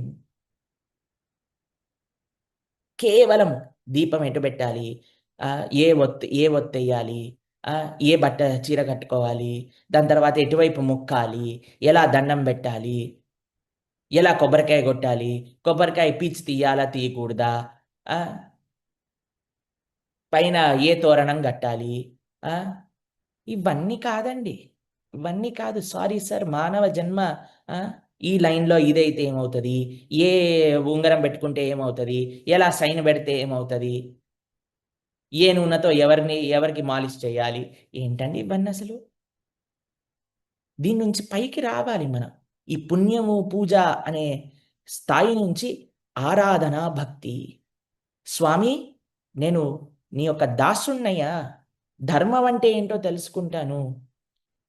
ధర్మం గురించి మాట్లాడే వాళ్ళు ఎక్కువ మంది ఉండాలండి. గీత భాగవతాలు టీవీ ఎక్కడ పెట్టినా సరే, సనాతన ధర్మానికి సంబంధించి ఏ ఛానల్ పెట్టినా సరే, గీత భాగవత రామాయణ మహాభారతం లాంటి గ్రంథములు చెప్తే ఏమవుతుందంటే జనములలో ఇంకా ఇంకా జాగరూకం వస్తుంది. అసలు ఏంటి మన ధర్మం అని తెలుస్తుంది. ఇప్పుడు ఏ ఛానల్ పెట్టినా ఏమొస్తున్నాయి మీకు తెలుసు కదండి, నేను చెప్పను. కాబట్టి అవి తగ్గించుకొని ధర్మ ప్రచారం ఎక్కువ చేస్తే అప్పుడు సనాతన ధర్మం రక్షింపబడుతుంది. ఇక్కడ కృష్ణుడు చెప్తున్నాడండి, కేవలం భక్తి ప్లస్ మంచి గుణములు. ఏ మంచి గుణాలు ఉండాలట? ఇప్పుడు ఎంతమంది ఇక్కడ మనందరం చేరుకున్నది ప్రభుజీ కృష్ణుడిని అర్థం చేసుకోవాలి, కృష్ణుడు ఆశించిన విధంగా మనం బ్రతకాలి అనే కదండి మనం ఇక్కడికి వచ్చింది. ఇప్పుడు మనం కృష్ణుడి గురించి తెలుసుకోవాలి అని అనుకుంటే, కృష్ణుడు గురించి మనం వినాలి అని అనుకుంటున్నాం కాబట్టి ఇన్ని అధ్యాయాలు భగవంతుడు తన వైభవాన్ని చెప్పుకుంటూ వచ్చారండి. ఇప్పుడు తన భక్తులకి ఎలాంటి లక్షణాలు ఉండాలి అని భగవానుడు చెప్తున్నాడండి. జాగ్రత్తగా మనం 13వ శ్లోకం నుంచి 20వ శ్లోకం వరకు చదువుతూ వాటి లోపల ఉండే మంచి గుణములు ఒక్కొక్కటి మొత్తం 31 గుణములు చెప్తాడండి భగవాను. ఎంత? 31 క్వాలిటీస్ చెప్తారు స్వామి. కాబట్టి ఆ 31 క్వాలిటీస్ని కూడా చక్కగా నోట్ డౌన్ చేసుకొని చక్కగా దాన్ని మనం మెడిటేట్ చేయగలిగితే ఇందులో ఏ లక్షణాలు నేను పెంపొందించుకోవాలి. సరే, మనం ప్రారంభం చేద్దాం. దాని తర్వాత ఆ లక్షణాలకు కలిగిన ఫోటో కూడా చూపిస్తాను, దాన్ని చక్కగా స్క్రీన్ షాట్ చేసుకొని మీరు పెట్టుకుంటారు. కానీ 13వ శ్లోకం ఒకసారి చదవటం ప్రారంభం చేద్దాం మనం. సకల జీవుల పట్ల కనికరము కలిగిన మిత్రుడే గాని ద్వేషి కానివాడు, తనను యజమానిగా తలచనివాడు, మిథ్యాహంకారము లేనివాడు, సుఖ దుఃఖాలు రెండింటిలోనూ సమంగా ఉండేవాడు, ఓర్పు కలవాడు, సర్వదా సంతుష్టుడు, ఆత్మ నిగ్రహము కలవాడు, దృఢ నిశ్చయముతో భక్తియుత సేవలో నెలకొన్నవాడు, తన మనస్సును బుద్ధిని నాపైనే స్థిరపరిచినవాడు అయిన నా భక్తుడు నాకు అత్యంత ప్రియమైనవాడు. మీకు ఆ విషయం తెలుసా అండి, భక్తుడనే వాడికి అన్ని మంచి లక్షణములు కూడా కావాలండి. అందుకే ప్రభుపాదుల వారిని ఒకళ్ళు అడుగుతారండి, మీ భక్తులని ఎలా నేను తెలుసుకోవాలి అని అంటే ఏమన్నారు తెలుసా అండి? Our devotees are perfect gentlemen and gentlewomen అన్నారండి. కాబట్టి అన్ని మంచి లక్షణములు ఉండాలండి. ఎవరు మనల్ని చెయ్యెత్తి చూపించేటట్టుగా ఉండకూడదండి. మనం ఆ మంచి లక్షణములు కృష్ణుడు మన దగ్గర నుంచి ఏమి ఆశిస్తున్నారు? సమే ప్రియ, ఎవరైతే నాకు ప్రియమైన వ్యక్తులు ఉన్నారో వాళ్ళు ఎలా ఉంటారు అని భగవంతుడు చెప్తున్నారు. ఫస్ట్ ఏంటి తెలుసా అండి? అద్వేష్ట సర్వభూతానాం మైత్ర కరుణ ఏవచ. ఒకటి, సర్వజీవుల పట్ల ద్వేషము లేకుండా ఉండుట, అందరితో చాలా ఫ్రెండ్లీగా ఉండుట, అందరినీ మైత్రతో ఉండుట. దాని తర్వాత అందరి పట్ల కృపతో ఉండుట. 4వ లక్షణం ఏంటట అనంటే అహం భావన లేకుండా ఉండుట, అహంకారం లేకుండా ఉండుట 5వ లక్షణం. ఈ 5 లక్షణాలు ఒకసారి మనం చూద్దాం, దాని తర్వాత మళ్ళీ నెక్స్ట్ శ్లోకం చదువుదాం. ఇప్పుడు చూడండి, అన్ని జీవుల పట్ల కృపతో మైత్రితో అందరితో ఫ్రెండ్షిప్గా. మీరు చూడండి, మాకెంతోమంది తెలుసండి, అందరితో ఎంత బాగుంటారంటే, మీకో విషయం తెలుసా అండి? మేము ఈ ఇస్కాన్‌లోకి రావటానికి అన్నిటికంటే పెద్ద కారణం కూడా అక్కడుండే భక్తుల్ని చూసండి. తెలుసునా మీకు? మేము ఎప్పుడైతే ఇంజినీరింగ్ చదువుతున్నామో, ఎప్పుడైతే మేము ఆల్రెడీ సాంప్రదాయాన్ని అనుష్ఠానం చేస్తున్నామండి. కానీ ఎప్పుడైతే మేము అప్పుడు భక్తులను చూసామో మాకనిపించింది, అమ్మో! వీళ్ళేంటి వైకుంఠ పార్షదుల్లా ఉన్నారు. అసలు ఇంత మంచిగా ఎవరైనా మాట్లాడతారా? అసలు ఇంత నవ్వుతూ ఒకసారి ఏమైందో తెలుసా అండి? ఒకసారి ఒక డివోటీ మమ్మల్ని కలవడానికి మేము ఇంజినీరింగ్ చదువుతున్నప్పుడు ల్యాబ్‌లో ఉన్నామండి. మా సీనియర్ అనమాట. అయితే మమ్మల్ని చూడ్డానికొచ్చారు. వచ్చి మాతోని మాట్లాడేసి వెళ్ళిపోయారు. అప్పుడు మా స్నేహితులందరూ నా దగ్గరకొచ్చి, "ఎవరొచ్చింది?" అనంటే, "ఒక డివోటీ ఆయన ఇస్కాన్‌లో ఉంటారు. జస్ట్ మన సీనియర్ కలవడానికొచ్చారు" అనంటే, "నువ్వు చూసావా?" అన్నారు. "ఆ! చూసాను కదా! మాట్లాడాను కదా!" అంటే ఏ ఏ అంటే చూడలేదా నువ్వు? అంటే ఏం చూడాలి? అనంటే, "ఆయన వెనకాల నుంచి ఇలా వెలుగొస్తుంది" అని అంటున్నారనమాట. అయితే నేనన్నా, "నేను చూడలేదు. మీ అందరికి కనిపించిందా?" అంటే, "అసలు ఏమి తేజస్సండి, ఏమి తేజస్సండి వెలిగిపోతున్నాడు. ఆయన ఎక్కడుంటాడో మేము గూడా ఒకసారి మాట్లాడాలనుకుంటున్నాం. మేము గూడా ఒకసారి కలవాలనుకుంటున్నాం" అన్నారండి. అసలు ఎవరో తెలుసా అండి? ఎన్ని సార్లు మేము అడిగారు, "కాంచీపురం రండిరా మాతో పాటు ప్రతి శనివారం, ఆదివారం వెళ్తారు. అక్కడ చాలా బావుంటాడు స్వామి. దర్శనం చేసుకుందాం పదండి" అనంటే, "లేదు లేదు మేము రాము. మేము పాండిచ్చేరి వెళ్తాము, మహాబలిపురం వెళ్తాం" అని తిరుగుతూ ఉండేవారండి. అలాంటి వాళ్ళు నా దగ్గరకొచ్చి ఈయనను చూడంగానే "వెలుగులొస్తున్నాయండి. ముఖంలోంచి ఆ వర్చస్సొస్తుందండి" అని అంటున్నారనమాట. ఒక భక్తుడిని చూసి. మేము కూడా అలానే చూసాం. అసలు ఏమి తేజస్సు, ఎంత మంచి వాళ్ళు. కాబట్టి మంచితనం అనేది కావాలండి. అందరితో కలిసిపోవాలండి. అందరిని ప్రేమతో ఉండాలి. ఎవ్వరిని చెడు చేసే భావన ఎప్పటికి కూడా మనసులోకి రాకూడదంటండి భక్తుడంటే. ఎవరికైనా ఇంతైనా కష్టం కలిగింది మన వల్ల అంటే విలవిల్లాడిపోవాలటండి. మీకో విషయం తెలుసునా అండి? మృగారి అని ఒక చరిత్ర చెప్తారండి. నారద మహర్షి ఒకసారి అరణ్యం పైనుంచి ఇలా వెళ్తూ ఉంటే మృగారి అనే ఒక వ్యక్తిని చూస్తాడండి. ఆయన ఏం చేస్తాడో తెలుసా అండి? అక్కడ అరణ్యంలో ఉండే మృగములన్నిటిని కూడా చంపి, అవి సగం ఇట్లా కొట్టుకుంటూ ఉంటే పట్ పట్ పట్ పట్ పట్ పట్ పట్ పట్ పట్ పట్ పట్ అంటాయి చూడండి. అలా కొట్టుకుంటూ ఉంటే వాటిని చూసి చాలా ఆనందించేవారటండి. ఈ మురుగారి అనే వ్యక్తి. ఆ! నారదుడొచ్చాడట. నారదుడొచ్చి అన్నారట, "అయ్యా! ఏం చేస్తున్నావు నువ్వు?" అనంటే, "ఆ! ఏమైంది?" అనంటే, "ఎ ఎందుకయ్యా ఇలా చేస్తున్నావు?" అనంటే, "నా పరివారం కోసం." "సరే నీ పరివారాన్ని ఎళ్లడుగు. వాళ్ళు నీ పాపంలో భాగం తీసుకుంటారా?" అనంటే అందరన్నారట, "లేదయ్యా! నీ పాపం నీ దగ్గరే పెట్టుకో. నువ్వు సంపాదించిన డబ్బులు నాకియ్యి" అనంగానే ఈయననుకున్నాడు, వామ్మో! నేను ఎవరి కోసం చేస్తున్నాను? ఎందుకోసం చేస్తున్నాను? ఈ పాపం ఎందుకంటే ఆచార్య అనుగ్రహం అండి. ఆ! గురువుల యొక్క అనుగ్రహం వల్ల మనం మారొచ్చు. ఏమైందో తెలుసా అండి? వెంటనే ఆయన ఆ పాపం ఆపేసాడండి. ప్రాణిహింస ఆపేసాడు. ప్రాణిహింస చేయకూడదండి. భగవంతుడు చెప్తున్నాడు గదా! అందరి పట్ల కరుణతో ఉండాలటండి. అన్ని జీవరాశుల పట్ల. అద్వేష్ట సర్వభూతానాం. కేవలం మనుషుల పట్ల అని చెప్పలేదండి. సర్వభూతానాం. అన్ని ప్రాణుల పట్ల మనం కృపతో ఉండాలట. అన్ని ప్రాణుల పట్ల మనం మైత్రితో ఉండాలట. అన్ని ప్రాణుల పట్ల మనం నిర్వైరంగా ఉండాలట. అన్ని ప్రాణుల పట్ల మనం ఈర్ష్యతో ఉండకూడదట. కాబట్టి ఈయన భక్తుడైపోయాడు. భగవన్నామం చేస్తున్నాడు. ఇంకొకసారి నారదుల వారొచ్చారండి వాడిని చూడ్డానికి. ఈ మృగారి ఎప్పుడు ఇంతకుముందు ప్రాణుల్ని సగం సగం చంపేసి కట్ కట్ కట్ కట్ అంటుంటే చూసి ఆనందపడేవాడు. ఇక్కడికొచ్చి చూసేసరికి నారద మహర్షి గురువులు గదండీ! ఆచార్యులు గదండీ! వచ్చినప్పుడు ప్రణామం చేయాలి అని ప్రయత్నించారండి. ఎప్పుడైతే ప్రణామం చేస్తున్నారో కిందట చీమలు కనిపిస్తున్నాయటండి. చీమలు ఉండేసరికి ఈ మృగారు ఏం చేశారో తెలుసా అండి? మెల్లగా చీమలన్నిటిని కూడా ఉత్తరీయంతో పక్కకి జరిపారటండి. అయితే నారద మహర్షి ఆశ్చర్యపోయారట. ఎలాంటి తత్వము కలిగిన వారు, ఎలాంటి మనస్సు కలిగిన వారు ఎలా అయిపోయారు అని. కాబట్టి ఎప్పుడైతే మనం భగవానుడి పట్ల భక్తి ఉన్నదో, భగవానుడి యొక్క సంతానం అందరి పట్ల మనకి భక్తి ఉంటుందండి. ఎవరండి భగవంతుడి యొక్క సంతానం? అందరూ చరాచర జీవరాశులన్నీ కూడా భగవత్ సంతానం. కాబట్టి అందరిని కలుపుకుంటూ పోతాం మనము మన భక్తి మార్గంలో. ప్రతి ఒక్కళ్ళని కూడా అందరిని ఆహ్వానిస్తూ పోతాం. ఆ! ఒకసారి మేము ఒక ప్రదేశానికెళ్ళామండి. చాలా మారుమూల ప్రదేశానికనమాట. ప్రవచనం చెప్పా. దాని తర్వాత ఒక దగ్గర కూర్చుంటే ఇద్దరు, ముగ్గురు పిల్లలొచ్చారండి.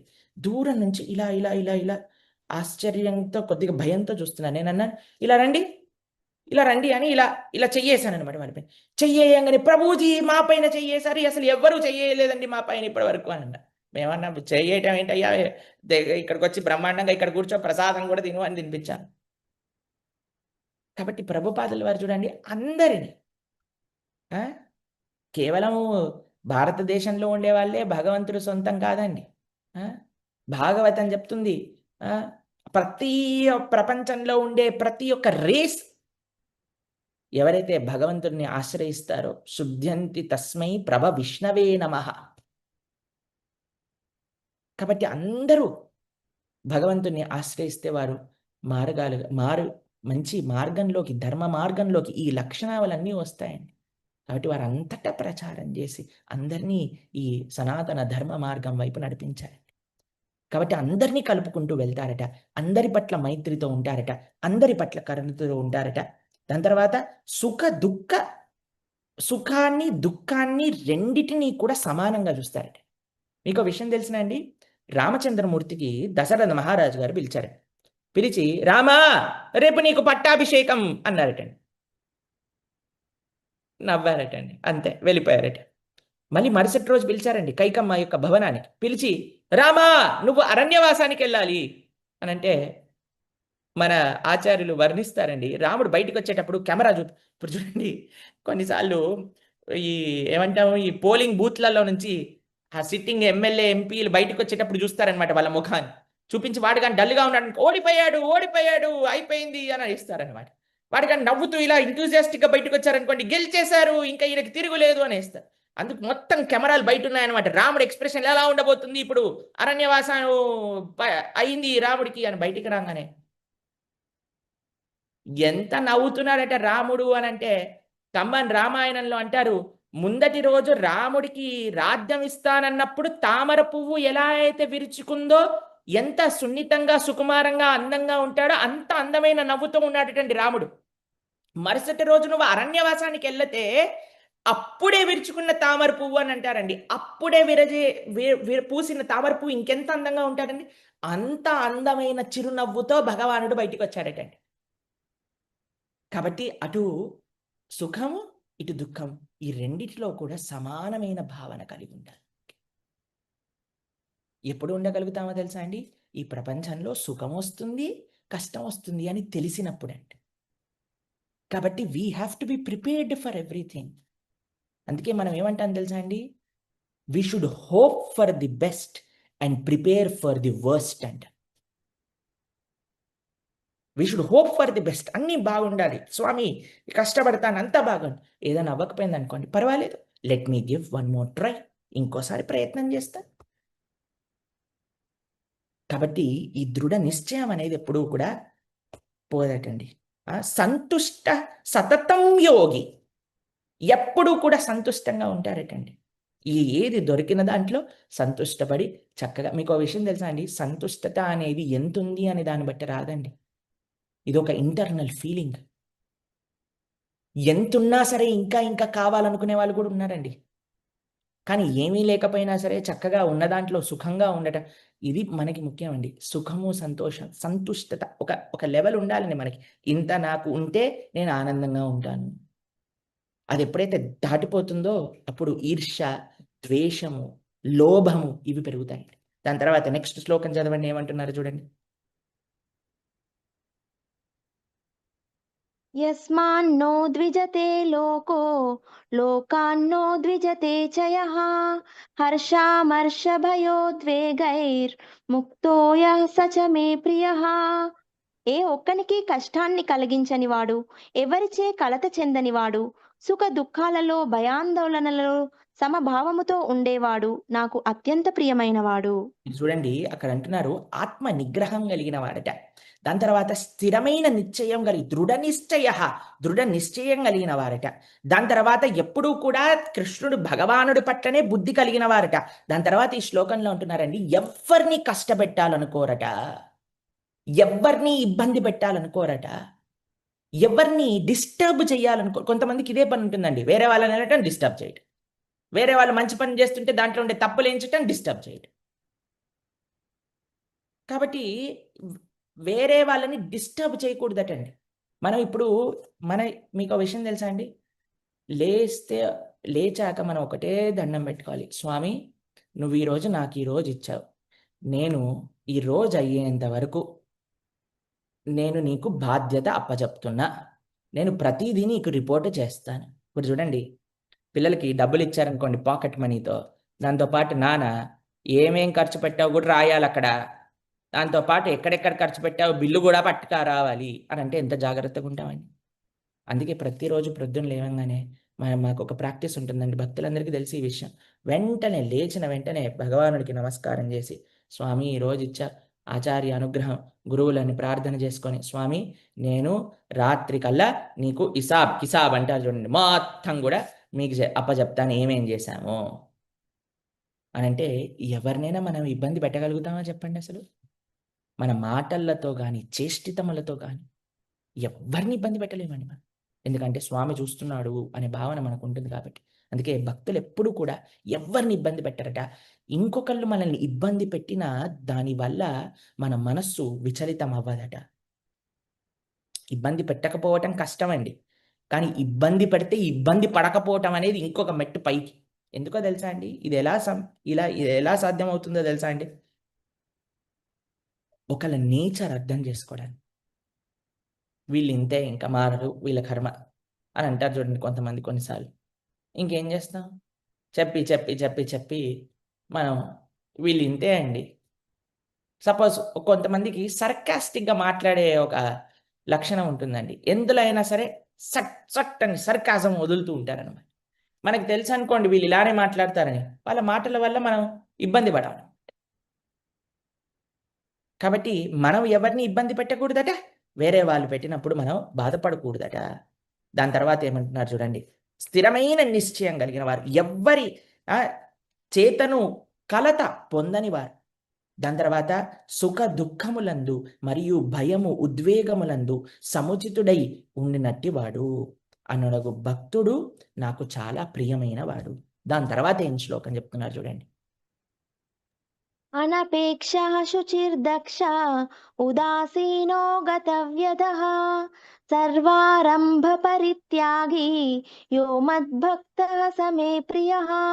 శుచి చెప్పండి. సాధారణ కార్యకలాపాలను ఆశ్రయించని వాడు, పవిత్రుడు, దక్షత కలిగిన వాడు, ఉదాసీనుడు, సమస్త క్లేశాల నుండి విముక్తుడు, ఏవో ఫలితాల కొరకు శ్రమపడని వాడు అయిన నా భక్తుడు నాకు అత్యంత ప్రియమైన వాడు. చూడండి, అక్కర్లేని పనులు చేయరటండి. మనం నిన్న కూడా సమయాన్ని యొక్క వైభవాన్ని తెలుసుకున్నాం కదండి. ఏదైతే మన సమయాన్ని, మీరు చూడండి ఒక విషయం చెప్తాను. చాలామంది ఏమంటారో తెలుసా అండి, ఏం చేస్తున్నారండి అంటే టైం పాస్. ఏం చేస్తున్నారండి? టైం పాస్ చేస్తున్నారు. అందరూ అడుగుతారండి, టైం ఎంత అయిందండి, టైం ఎంత అయిందండి, టైం ఎంత అయిందండి. కానీ ఎవ్వరు కూడా అడగరండి అసలు టైం అంటే ఏంటండి. కృష్ణుడు చెప్పాడు, టైం అంటే నేనే సమయాన్ని, కాలోస్మి. కాబట్టి టైం పాస్ చేయకూడదండి. టైం పాస్ చేసేస్తూ ఉంటే టైం మనల్ని పాస్ చేసేస్తుందండి ఒకరోజు. మాకు అర్థం కాదండి అసలు టైం పాస్ చేయడానికి టైం ఎలా దొరుకుతుందని. మాకైతే ఒక నిమిషం ఊపిరి పీల్చడానికి కూడా సమయం దొరకట్లేదండి. ప్రొద్దున లేచినప్పటి నుంచి రాత్రి దాకా ఏదో ఒక సేవ, కంటిన్యూస్గా సేవ నడుస్తూనే ఉంటుందండి.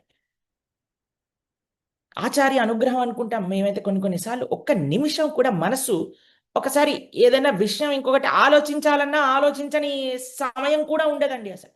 ఎప్పుడైతే కొంతమంది సమయం టైం పాస్ చేస్తున్నా మేము అనుకుంటే వామ్మో ఎంత సమయం ఇచ్చాడరా దేవుడు వీళ్ళకి అనుకుంటా.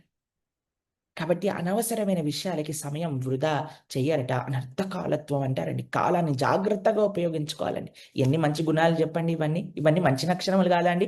ఈ గుణాలు కానీ మనకుంటే ఎంత భక్త విషయం పక్కన పెట్టేసేయండి. అంటే భక్తుడు అవ్వడానికి కృష్ణుడికి ప్రీత్యర్థమే మనం చేస్తున్నాం. అది పక్కన పెట్టినా సరే ఎంత మంచి లక్షణాలు నేర్పిస్తున్నాడండి భగవానుడు. జాగ్రత్తగా విందాం. ఇంకో 10 నిమిషాల్లో పూర్తి చేస్తాను. చాలా మంచి విషయాలు చెప్తున్నారండి. శుచి అంటే ఏంటో తెలుసా అండి? శుచి, శుభ్రత అని వాడుతుంటామండి మనం. మీకు ఆ విషయం తెలిసిన అండి, ఈ రోజు కాలంలో స్నానం చేయాలని కూడా చెప్పాల్సి వస్తుందండి. మేము అనుకునే వాళ్ళం, ఇదేంటబ్బా స్నానం చేయమని ఎందుకు చెప్తున్నారు ఇలా పెద్దలు, ఆచార్యులు, ఇలా స్నానం చేయమని ఎవరికైనా చెప్తారా అని అనుకున్నాం. మేము హాస్టల్కి వెళ్ళేటప్పుడు చూసామండి, హాస్టల్లో కొంతమంది అయితే వారానికి ఒకసారి స్నానం చేసే మహానుభావులు కూడా ఉన్నారండి. సాయంకాలం ఆదివారం సాయంత్రం 7 గంటలకి ముహూర్తం అనమాట అభిషేకానికి, అంటే స్నానానికి. వాడు కానీ సాయంకాలం 7 గంటలకు ఏదైనా సినిమాకి వెళ్ళి ఉంటే మళ్ళీ వచ్చే వారం 7 గంటలకి స్నానం చేసేవాడే. అలాంటి మహాతత్వములు చూశాక అనుకున్నాను, వామ్మో ఇదా శుచి శుభ్రత యొక్క ముఖ్యత్వము. కాబట్టి ఈరోజు చెప్పాల్సి వస్తుందండి, అయ్యా ప్రొద్దున లేవంగానే ఫస్ట్ చేయవలసింది స్నానము. మనం ఎందుకంటే తామసీక గుణంతో మొత్తం శరీరం అంతా తమస్సుతో నిండిపోయి ఉంటుంది. కాబట్టి ఏదైనా ముట్టుకుంటే స్నానం చేయాలి. బయటికెళ్ళాక ఇంతకుముందు మీరు చూడండి పూర్వ కాలంలో మీరు చూసారనుకోండి ఆచారం, బయట ఒక బావి ఉండేది. బావిలో నుంచి నీళ్లు తోడుకొని పాదాలు ప్రక్షాళన చేసుకొని ఇంటికొచ్చేవారు. లేదా ఒక పాత్ర ఉండేదనమాట. దాంట్లో పాదాలని, హస్తాలని ప్రక్షాళన చేసుకొని ఇంటికొచ్చేవారు. ఇప్పుడైతే చేతులు కడుక్కోవటం లేదు, ఏమీ లేదు. మనము ఇవన్నీ కూడా శుచి, శుభ్రత ఇవన్నీ చాలా ముఖ్యమండి. ఈ శుచి, శుభ్రత ఎవరైతే బాహ్య అంతరంగిక, బాహ్యం గురించి చెప్తున్నామండి. స్నానాది కార్యములు చేయటం, చేతులు, పాదాలు కడుక్కోవటం. ఈరోజు ప్రొద్దున కూడా మనం నిత్యం భాగవత సేవలో అనుకున్న నలోపాఖ్యానం. ఆయన నలమహారాజు బాత్రూమ్కి వెళ్తారు, కానీ పాదాలు కడుక్కునేసరికి కలిపురుష ప్రభావం చేత వారు చాలా తప్పుల పనులు ప్రోత్సహించేస్తుంది ఆ కలి ప్రభావం అనమాట. కాబట్టి శుచి, మడి లేకపోతే ఎప్పటికీ మనం భగవంతుడి ఆధ్యాత్మిక తత్వాలు అర్థం కాదండి. అన్నీ కూడా జుబ్ అని ఎగిరిపోతాయి. ఉత్తి సినిమాలు మాత్రమే అర్థమవుతాయి. సినిమాలు చూడండి, ఒక ఇల్యూజన్లో పెట్టేస్తుంది మనిషికి. అన్నీ మొత్తం లైట్ ఆఫ్ చేసి అక్కడ ఏదో నడుస్తూ ఉంటుంది. అందుకే జనాలు ఏదో ఒకటి పాప్కార్న్ ఏదో ఒకటి తింటుంటారండి. ఎందుకంటే మొత్తం ఇల్యూజన్లో కనీసం ఏదో ఒక రియాలిటీ ఉండాలి కదా, లేకపోతే మొత్తం ఇల్యూజనే అయిపోతుందని. కాబట్టి కొద్దిగైనా రియాలిటీ అనమాట ఇది. అందుకే తింటూ చూస్తుంటారు. మీకు ఒక విషయం చెప్తానండి. మనకు ఒక మంచి సినిమా మన భక్తులు చేశారు. అది మహావతార్ నరసింహ అని మనకి 25వ తారీఖు తెలుగులో కూడా రాబోతుందట. మనం ప్రయత్నం చేస్తున్నాం. వీలుంటే భక్తులు అందరం కలిసి ఒక ప్రహ్లాదుడు నరసింహస్వామి వారి యొక్క కథ చక్కటి సినిమా చూడే ప్రయత్నం కూడా చేస్తున్నాం. త్వరలో ఆ విషయాలు చెప్తా. కాబట్టి ఇలాంటి మంచివి చేస్తే పర్వాలేదండి. దాని తర్వాత ఇక్కడ చూడండి, శుచి, పవిత్రత. ఎలాంటి పవిత్రత? బాహ్యమైన పవిత్రత. ఇది ఎలా వస్తుంది? స్నానం ద్వారా శుచిగా, శుభ్రతంగా ఉండటం వల్ల వస్తుంది. దాని తర్వాత ఆంతరంగిక పవిత్రత, హృదయం యొక్క పవిత్రత. ఇది ఎక్కడి నుంచి వస్తుందో తెలుసా అండి? ఎప్పుడైతే మనము మన ధర్మం ఇచ్చిన నియమాలను పాటిస్తారు. 5 చెప్తానండి. ఈ 5 విషయాలు కూడా మనం పాటించగలిగితే ఆంతరంగిక శుచి లభిస్తుందట. ఒకటి, మాదక ద్రవ్యాలు సేవించకుండా ఉండటం. మీరు చూడండి, మాకు ఒక స్నేహితుడు ఉండేవాడండి. చాలా మంచి పిల్లవాడు, చాలా బ్రిలియంట్ అండి. ఎంత బ్రిలియంట్ ఇన్ స్టడీస్ అంటే అంత బ్రిలియంట్ అండి. మాకు ఏ ప్రశ్న ఉన్నా సరే వారి దగ్గరికి వెళ్ళి అడిగేవాళ్ళం అనమాట. ఎంత సాల్వ్ చేసేవాడు. చాలా మంచి పిల్లవాడు. ఇంజనీరింగ్ కాలేజ్కి వచ్చాడండి. వచ్చేసాక మెల్లమెల్లగా ఒక్కొక్క అలవాటు వచ్చేసిందండి. దాని తర్వాత మీకు ఒక విషయం తెలుసా అండి? ఎంత బాధాకరమైన స్థితిలో వారిని ఒకసారి చూసామంటే మా మనసు చాలా కలత చెందిందండి. ఇలా ఏమి జీవం లేకుండా పడిపోయాడండి. ఎందుకో తెలుసా అండి? మాదక ద్రవ్యాల పైన చాలా చాలా చాలా చాలా అలవాటైపోయాడు. కాబట్టి మాదక ద్రవ్యాలను నిషేధించాలి. అవి తీసుకోకూడదు. మాదక ద్రవ్యాలంటే మీకు తెలుసు కదండి, మాకు తెలియదు, మీకు తెలుసు. మందని, సిగరెట్ అని, తర్వాత గుట్కాలని, తంబాకు అని, తంబాకుని ఏమంటారు? టొబాకో అని. మీరు పిల్లల్ని తీసుకెళ్ళి చూపించే హీరోలు వీటన్నిటిని ప్రమోషన్ చేస్తున్నారు. చూసారా తల్లిదండ్రుల? మేము మా గురువు గారి ప్రవచనం విందామని యూట్యూబ్ ఓపెన్ చేస్తే మీ పెద్ద మహా హీరోలని మీరు భావించే వాళ్ళందరూ కూడా వచ్చి ఇది తినండి అని చెప్తున్నారండి. కానీ సాధువులు గొంతు చించుకొని, అయ్యా పిల్లల్ని మంచి మార్గంలో, తల్లిదండ్రుల పట్ల గౌరవంతో ఉండు, సమాజానికి దేశానికి సేవ చేయంటే ప్రవచనానికి మనం తీసుకెళ్ళాము. కానీ ఇలాంటి వ్యక్తిత్వాలని మనం పరిచయం చేస్తాం. వారి వల్ల పిల్లలు, అరే మా నాన్న మా తల్లి ఇంత టికెట్లు పెట్టి 1000 రూపాయలు ఖర్చు పెట్టి నన్ను తీసుకొస్తున్నాడు, ఈయన మహానుభావుడు అంటున్నాడు, కాబట్టి ఈయన ఏం చెప్తున్నాడు చూసేసరికి గుట్కా తిను, తర్వాత ఈ టొబాకో తిను, కూల్ డ్రింక్ తాగు, చాక్లెట్ తిను అని వాళ్ళు చెప్తున్నారండి. మన చేతుల్లో ఉందండి. మన పిల్లల్ని ఎక్కడ తీసుకెళ్తాము, మన భవిష్యత్తుని ఏం చేస్తాము? ఏమి ప్రమోషన్లు చేస్తున్నారండి హీరోలు, హీరోయిన్లు అని మీరు అనుకునే వాళ్ళు? ఏమి ప్రమోషన్ వారి వల్ల అసలు ఈ ప్రపంచానికి వచ్చిన మంచి ఏంటండి? ఏదో దేశాలు యుద్ధం చేసినట్టు ఒకళ్ళ వాళ్ళు యుద్ధాలు చేసుకోవటం ఏంటి? తండోపతండాలుగా వెళ్ళిపోయి ప్రాణాలు వదిలేసుకోవటం ఏంటి? ఒకసారి ఆలోచన చేయండి. మనము ధార్మికమైన సాధువులు సమాజాన్ని ఎటువైపు నడిపించాలనుకుంటున్నారు? మీరు చూపించే హీరోలు ఎటువైపు నడిపించాలనుకుంటున్నారు? కాబట్టి ఫస్ట్ మాదక ద్రవ్యాలను నిషేధించాలి. ఇప్పుడు ఎందుకంటే చాలామంది యువకులు వింటున్నారు కాబట్టి చెప్తున్నాను ఈ విషయం. ఈరోజు ఫ్యాషన్ అయిపోయింది. ఈరోజు సోషల్ డ్రింకింగ్ స్టార్ట్ అయిపోయింది. తెలిసినా మీకు? చేయకూడని పని ఈరోజు నార్మలైజ్ చేసేసారు. కాబట్టి వీటి నుంచి దూరంగా ఉండాలి. మీరు చూడండి, ఒక సిగరెట్ డబ్బా చూసారనుకోండి, దానిపైన ఎంత ఎంత భయంకరమైన ఫోటో ఉంటుందండి. ఎందుకంటే దాన్ని చూసి కూడా మనం చేస్తున్నాము అంటే తప్పు. ఈ తప్పులు చేయకండి. ముఖ్యంగా యువకులకు మేము చెప్తున్నాం, జీవితం, మన భవిష్యత్తు బాగుండాలి, మన ఆరోగ్యం మనకి బాగుండాలి. మీరు రేపొద్దున వివాహం చేసుకొని మీ కుటుంబ వ్యవస్థ బాగుండాలి, మీ పిల్లలు బాగుండాలి, మీరు ఆనందంగా ఉండాలి అంటే మాదక ద్రవ్యాలను సేవించకండి. దాని తర్వాత రెండో విషయం, ఆంతరంగిక శౌచం కోసం కావాలి. ఏంటి అని అంటే, ఒకటి జూదం. ఈరోజు మనం చూస్తున్నాం బెట్టింగ్ యాప్లని ఎంతమంది ప్రాణాలని తీసేసుకుంటున్నాయండి. ఇలాంటివి ఏదైనా సరే, జూదం ఎంత ప్రమాదకరమైనది అని యుధిష్ఠిర మహారాజు గారి యొక్క వృత్తాంతం మహాభారతంలో మనకి చాలా మంది అడుగుతారు, యుధిష్ఠిరుడు ఎందుకు ఆడాడండి అంటే, ఆడితే ఏమవుతుంది అని చూపించడానికి ఆయన చేశారు ఆ పని. కానీ ఇప్పటికైనా మనం తెలుసుకున్న ఈ జూదం వైపు ఈజీ మనీ, ఎంత సులభంగా డబ్బులు సంపాదిస్తే అంత సులభంగా వెళ్ళిపోతుంది. ఏదైతే నువ్వు కష్టపడి సంపాదించావో అదే ఉంటుందా లేదా తెలియని రోజులలో సులభంగా డబ్బులు సంపాదిస్తే ఉంటాయని ఎలా అనుకుంటున్నావు? కాబట్టి జూదం వైపు వెళ్ళకూడదు. ఫస్ట్ ఏమనుకున్నా, మాదక ద్రవ్యాలు చేయకూడదు. మీకు ఒక విషయం చెప్తున్నానండి, తల్లిదండ్రులకు కూడా చెప్తున్నాను, మీ పిల్లలు కానీ మంచి మార్గంలో ఉండాలంటే దయచేసి మీకు ఉంటే ఈ అలవాట్లు, దాన్ని కూడా మానుకోండి. మాదక ద్రవ్యాలు, జూదం, తర్వాత మూడవది ఏంటి అంటే మాంసాహారం, జీవహింస చేయరాదు, ఆంతరంగిక శౌచం. ఎందుకంటే అండి, హృదయంలో పరమాత్మ ఉన్నాడు. చాలామంది అడుగుతారండి, ప్రభుజీ మేము తినేసి గుడికి వెళ్ళొచ్చా, తినేసి భగవద్గీత చదవచ్చా, తినేసి వినకూడదు. అయ్యా, నువ్వు గుడికి వెళ్ళేటప్పుడు జాగ్రత్తగా ఉంటున్నావే, పూజా మందిరంలోకి వెళ్ళేటప్పుడు జాగ్రత్తగా ఉంటున్నావే, వీటన్నిటిలో జాగ్రత్తగా, మరి హృదయంలో పరమాత్మగా భగవంతుడు ఉన్నాడన్నాడు కదా, మరి ఈ ఆలయాన్ని ఎందుకు పాడు చేసుకుంటున్నావు? ఈ హృదయంలో ఉండే భగవంతుడు చూడట్లేదా మనకి ఏం చేస్తున్నారని? మరి ఈ భగవానుడికి ఏం చెప్తావు? ఆ భగవానుడి ముందు ఏదో ఉంటున్నావు, కానీ లోపల ఉన్నవాడికి ఇంకా కష్టం కదండి. కాబట్టి ఏ ప్రాణిని హింస చేయకూడదు. హృదయంలో భగవానుడు ఉన్నాడు. ఇది చాలా, ఈ దేహం అనేది చాలా పవిత్రమైన ప్రదేశం, దేవాలయం ఇది. జీవహింస మహాపాపం అండి, మామూలు పాపం కాదు, మహాపాపం అని శాస్త్రములు చెప్పాయి. కాబట్టి చెయ్యరాదు. నాలుగవది ఏంటి అంటే పరస్త్రీ పరపురుష సంగమం చేయరాదు. చాలా జాగ్రత్తగా. ఈరోజు మీరు చూడండి, పిల్లలందరికీ పెద్ద డిస్ట్రాక్షన్ అయిపోయింది. ఒక ఆయన నాకు ఫోన్ చేశాడండి, ప్రభుజీ నేను సూసైడ్ చేసుకుంటాను. అయ్యా ఎందుకయ్యా అంటే, లవ్ ఫెయిల్యూర్ అయిపోయింది అని అన్నారు. ఏం చదివిస్తున్నావు నాన్న, ఏం జాబ్ చేస్తున్నా, ఎక్కడ జాబ్ చేస్తున్నా? జాబ్ చేయట్లేదండి. మరి ఏం చేస్తున్నావు నాన్న? ఇంటర్న్షిప్ చేయట్లేదండి. మరి ఏం చేస్తున్నావు నాన్న? గ్రాడ్యుయేషన్ చేస్తున్నా అంటే గ్రాడ్యుయేషన్ చేయట్లేదండి. మరి ఏం చేస్తున్నావు? ఇంటర్ చదువుతున్నావా? లేదు, 10th చదువుతున్నానండి. నేను అన్నాను, అయ్యా నువ్వు వెళ్ళి మీ అమ్మా నాన్నకి చెప్పు, ఏం చేయాలో వాళ్ళే చేస్తారు అని. మీరు చూడండి, తల్లిదండ్రులు అంత కష్టపడి మనకి డబ్బులించి చదవడానికి కాలేజీలకు పంపించి, వాళ్ళు చెమటోర్చి తిండి తినక మన కోసం కష్టపడి మనల్ని కాలేజీలకి వీటికి పంపిస్తే మనం చేయాల్సిన పనా అండి?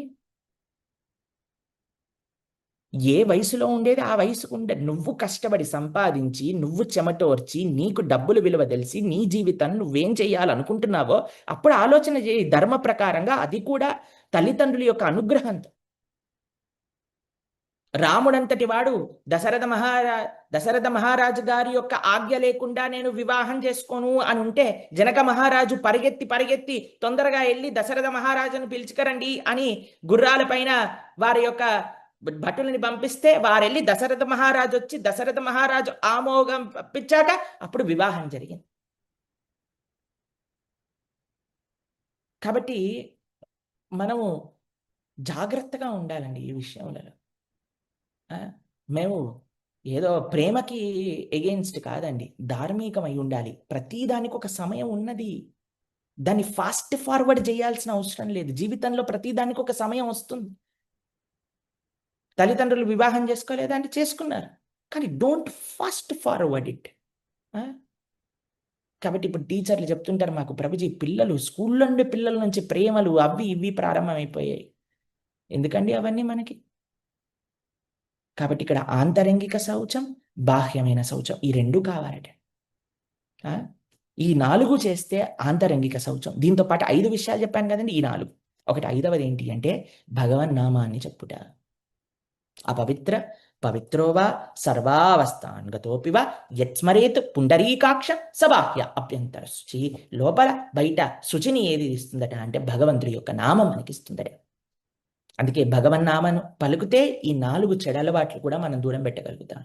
సాధనలో ఉంటే ఈ 4 చెడలవాట్లు కూడా మనకు దూరంగా ఉంటాయి. కాబట్టి అటు సాధన, ఇటు ఈ 4 అలవాట్లు. ఇది ఆంతరంగిక శౌచం. బాహ్యమైన శౌచం గురించి మేము చెప్పాం. దాని తర్వాత దక్ష, సమర్థుడటండి. ఏది చేసినా సరే పర్ఫెక్ట్గా చేయాలట. తెలిసిన మీకు కాంప్రమైజింగ్ చేయకూడదటండి. ఏమి వాట్ ఎవర్ యూ వాంటెడ్. మీరు వంట చేయాలనుకుంటున్నారా, పర్ఫెక్ట్గా చేయాలి. జాబ్ చేస్తారా, పర్ఫెక్ట్గా చేయండి. రాస్తారా, పర్ఫెక్ట్గా రాయండి. చదువుకుంటారా, పర్ఫెక్ట్గా చదువుకోండి. డెకరేషన్ చేస్తారా, పర్ఫెక్ట్గా డెకరేషన్ చేయండి. ఒక ప్రోగ్రామ్ ఆర్గనైజ్ చేస్తారా, పర్ఫెక్ట్గా చేయండి. ఏది చేసినా సరే నాన్ కాంప్రమైజింగ్, పర్ఫెక్ట్, దక్షత. భగవంతుడు ఆశిస్తున్నానండి, భగవంతుడు చెప్తున్నాడు నా భక్తులకి ఆ దక్షత ఉంటుందట. Perfect, everything is perfect. అలా చేయాలని మనం ప్రయత్నం చేయాలండి. దాని తర్వాత ఏమంటున్నారు, ఉదాసీనో, భౌతికమైన విషయాల పట్ల అనాసక్తుడు ఉంటారట. ఎవరైనా వచ్చి ముచ్చట్లు పెడుతూ మీకు తెలుసా అవి ఆ ఇంట్లో ఏమైంది అనగానే కామ్గా ఉండిపోతుంది. ఏమైంది ఏమైంది ఏమైంది చెప్పు చెప్పు అని మనం ఇంట్రెస్ట్ చూపించామనుకోండి, sorry sir you have lost 1 point. కాబట్టి దాని తర్వాత ఏమంటున్నారు, దుఃఖముల నుండి విడవడినవాడు, అన్ని ప్రయత్నములను విడుచువాడు. ఏ అనవసరమైన వ్యర్థమైన ప్రయత్నం మనకి తెలుసండి, కొన్ని తెలుస్తున్నాయి, అయ్యా ఇవి అవసరం లేదు, ఇది వ్యర్థము, దీనివల్ల నాకు వచ్చేదేం లేదు. కానీ ఎందుకో తెలుసా అండి, నేను చూపించాలి, నేను చేస్తానని. మనకి వచ్చేదే ఉండదండి ఆ కార్యంతో, కానీ జనాలకు చూపించాలి.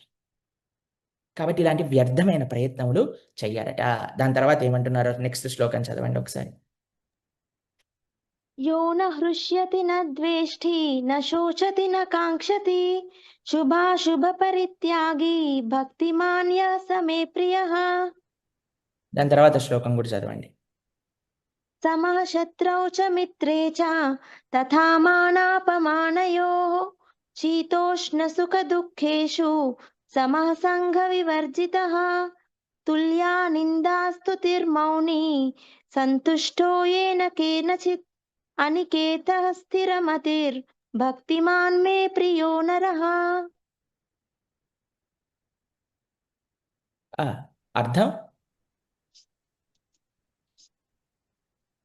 ఆనందము గాని దుఃఖము గాని లేనివాడు, శోకము కాని కోరికలు కాని లేనివాడు, శుభము అశుభము రెండింటినీ విడిచిపెట్టినవాడు అయిన భక్తుడు నాకు అత్యంత ప్రియమైనవాడు.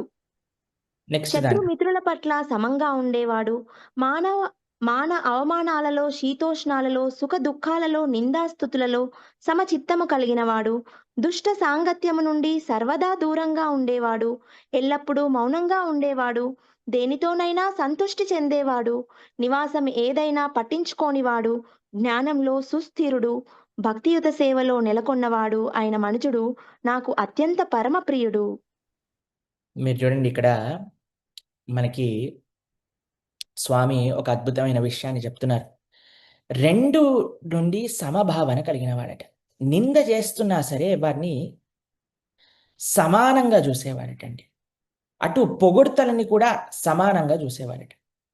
ఏంటి నింద చేసేవాడిని సమానంగా చూడటం, పొగడేవాడిని సమానంగా చూడటము అని అంటే, మీరు ఒకసారి ఆలోచన చేయండి.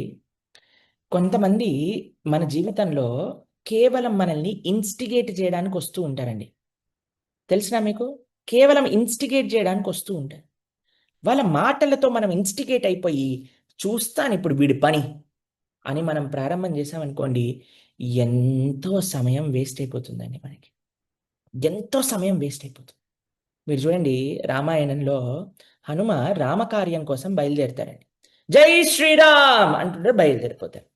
బయలుదేరిపోయిన దారిలో సురస అని ఒక నాగమాత వస్తుంది. నా నోట్లోకి వెళ్ళు అంటుంది. సరే అని హనుమ పెరుగుతాడు, సురస నోటు పెంచుతుంది. హనుమ పెరుగుతారు, సురస నోటిని పెంచుకుంటారు. హనుమ పెరుగుతారు, సురస నోటిని పెంచు. హనుమ పెరుగుతారు, సురస నోటి పెంచు. హనుమ పెరుగుతారు, సురస హనుమ, సురస హనుమ, సురస హనుమ పెరుగుతున్నారు. హనుమ అనుకున్నాడు, వీడితోటి నాకేం పని, నా బల ప్రదర్శన ఈవిడికి ఎందుకు చూపించాలి, నేను రాముడి యొక్క సేవ చేయాలి అని జుమ్ అని చిన్నవాడైపోయి నోట్లోకి వెళ్ళిపోయి బయటికి వెళ్ళిపోయి, అమ్మా వెళ్ళొస్తానమ్మా, నోట్లోకి వెళ్ళమన్నావు వెళ్ళిపోయాను, నమస్కారం అండి, జై శ్రీరామ్ అని చెప్పి వెళ్ళిపోయారండి. చూసారా అండి, మనం ఈ ప్రపంచంలో మన సమయము మన బల ప్రదర్శన కోసం ఉపయోగించుకోకూడదండి, భగవంతుడి యొక్క సేవ కోసం మనం ఉపయోగించుకోవాలి. కాబట్టి ఎప్పుడైతే మనం నా ఈగోని నేను ప్రూవ్ చేస్తాను, నేను కరెక్ట్ అని నేను ప్రూవ్ చేస్తాను, ఎంత సమయం వేస్ట్ అయిపోతుందండి. కాబట్టి ఎవరికి నువ్వు ప్రూవ్ చేయాల్సిన అవసరం లేదు, నీ ధర్మం ఏంటో అది చేసుకుంటూ వెళ్ళిపో. జనాలు అనేవాళ్ళు ఈ ప్రపంచంలో ఎవరైనా మనల్ని మాటలు అనట్లేదు అనుకోండి, అప్పుడు మీరు ఆశ్చర్యపడిపోవాలి. ఎవరైనా మనల్ని ఏం అనకపోవట్లేదు అనుకోండి, వామ్మో నేనేమైనా తప్పు చేస్తున్నానా అని ఆశ్చర్యాలు. కానీ మనల్ని ఎవరైనా అంటున్నారనుకోండి, అమ్మయ్యా. మీకు ఒక విషయం తెలుసా అండి, పండ్లున్న చెట్టుకే రాళ్ళు వేస్తారు కానీ ఎండిపోయిన చెట్టు పైన రాళ్ళు వేయరండి. నిగనిగలాడుతున్నాయి మామిడి పండ్లు అంటే కదండి రాళ్ళు వచ్చేవి. కాబట్టి ఈరోజు ఎవరైతే ధర్మం పైన రాళ్ళు వేస్తున్నారో, సాంప్రదాయాల పైన రాళ్ళు వేస్తున్నారో, ఎందుకంటే ఇక్కడ పండ్లు ఉన్నాయండి, ప్రభావితం ఉంది, మొత్తం ప్రపంచం మారుతుంది, కాబట్టి రాళ్ళు వేయాలి. కానీ చెట్టు ఏం చేస్తుందో తెలుసా అండి, రాళ్ళు వేసిన వారికి కూడా పండ్లు ఇస్తుందండి, అది చెట్టు యొక్క వైభవం. కాబట్టి రెండిట్లో కూడా సమంగా ఉండాలి. మీకు ఒక విషయం చెప్తాను. ఒక ఆయన పాపం ఒక అబ్బాయి ఇంకా వాళ్ళ నాన్న ఇద్దరు కలిసి చాలా కష్టపడి డబ్బులు సంపాదించిందంతా పెట్టుకొని ఓ చక్కటి ఓ గాడిద కొనుక్కున్నారటండి. సరే అని ఏం చేశారట, వీళ్ళ నాన్నగారు అన్నారట పిల్లవాడితో, నాన్న నువ్వు కూర్చో గాడిద పైన, నేను నడుస్తాను అని తీసుకెళ్తుంటే, చూసావా ఈ పిల్లవాడికి ఎంత గర్వము, నాన్న కింద నడుస్తుంటే వీడు గాడిద పైన కూర్చున్నాడు అని అన్నారటండి. సరే అని నాన్న అన్నారట, నాన్న అందరూ మంచిగా అనుకోవట్లేదు, నువ్వు ఒక పని చేయి, నువ్వు కిందికి దిగు, నేను కూర్చుంటాను అనగానే, చూసావా వీళ్ళ తండ్రి ఎలాంటోడో, చిన్న పిల్లవాడిని నడిపిస్తున్నాడు, ఈయనేమో గాడిద పైన కూర్చొని ఊరేగుతున్నాడు అనగానే, అయ్యో ఏం చేద్దాము అని ఆలోచించి, సరే నువ్వు కూడా రానా అని ఇద్దరు నెక్కిస్తే, చూసారా అసలు వీళ్ళిద్దరు ఏం చేస్తున్నారో, ఒక్క గాడిద పైన ఇద్దరు కూర్చున్నారు. అయితే ఇప్పుడు ఏం చేయాలిరా బాబు, అందరూ నిందిస్తున్నారని ఏం చేశారు తెలుసా అండి, ఈ తండ్రి ఇంకా వాళ్ళ పిల్లవాడు కలిసి గాడిదని భుజాల పైన వేసుకున్నారట. అనగానే అందరు అన్నారట, ఓయ్ చూసావా వీళ్ళు ఎంత మూర్ఖులో, గాడిదని ఎత్తుకొని వీళ్ళు వెళ్తున్నారు. మనం జీవితంలో ఏం చేసినా నిందిస్తారండి జనాలు. కాబట్టి వేరే వాళ్ళు నిందిస్తున్నారు అని మనము విచలితం అవ్వవలసిన అవసరం లేదండి. తుల్య నిందా స్తుతిర్మౌని. వాళ్ళు చెప్పే దాంట్లో ఏదైనా మంచి విషయాలు ఉన్నాయనుకోండి, స్వీకరించండి.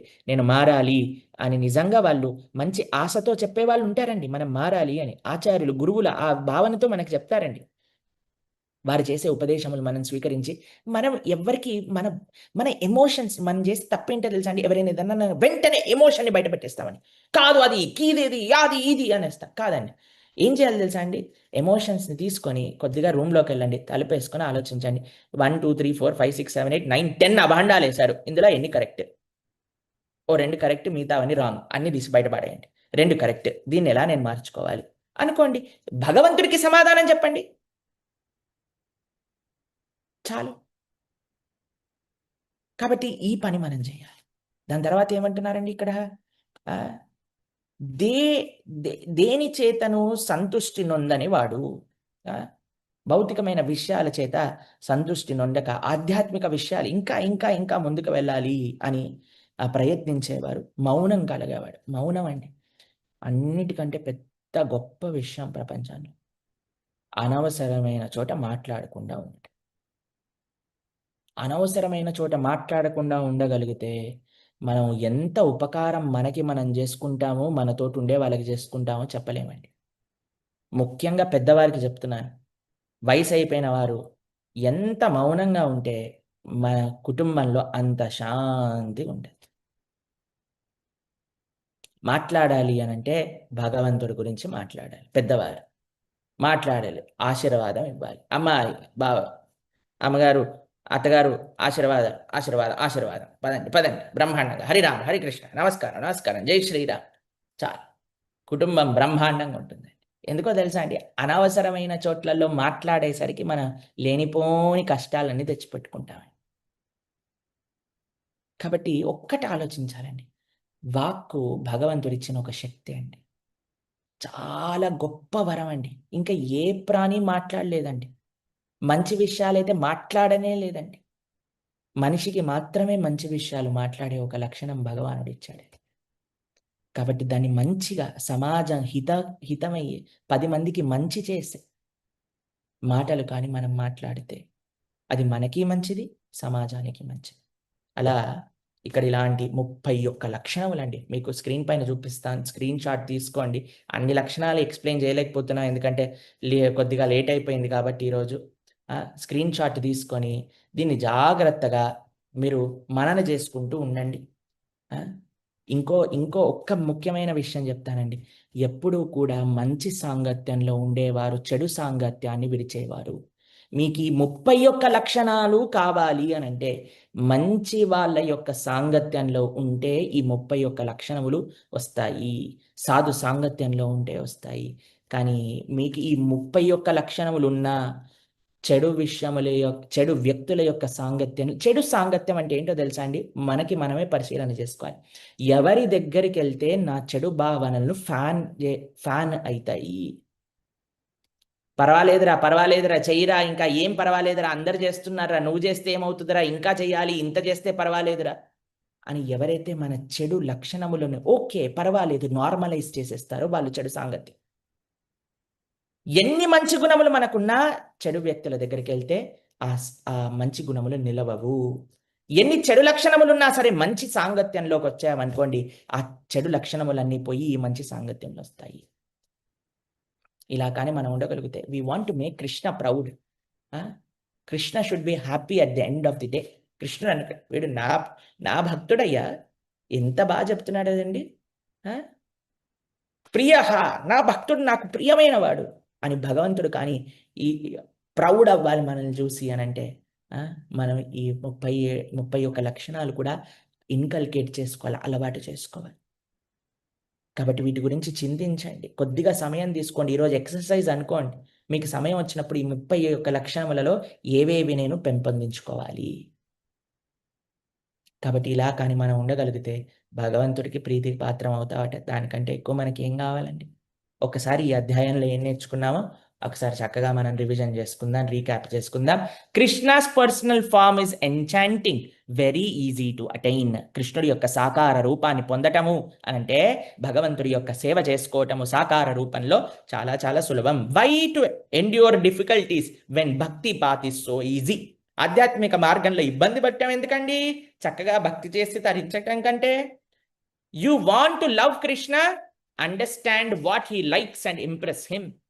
భగవంతుని ప్రేమించాలనుకుంటున్నారా అంటే ఏం చేయాలండి? వాళ్ళకి ఏం నచ్చుతుందో చూసి దాంతో కదండి మనం ఇంప్రెస్ చేసేది. కాబట్టి కృష్ణుడికి ఎలా ఇంప్రెస్ చేయొచ్చో మొత్తం లిస్ట్ ఇచ్చేశారండి.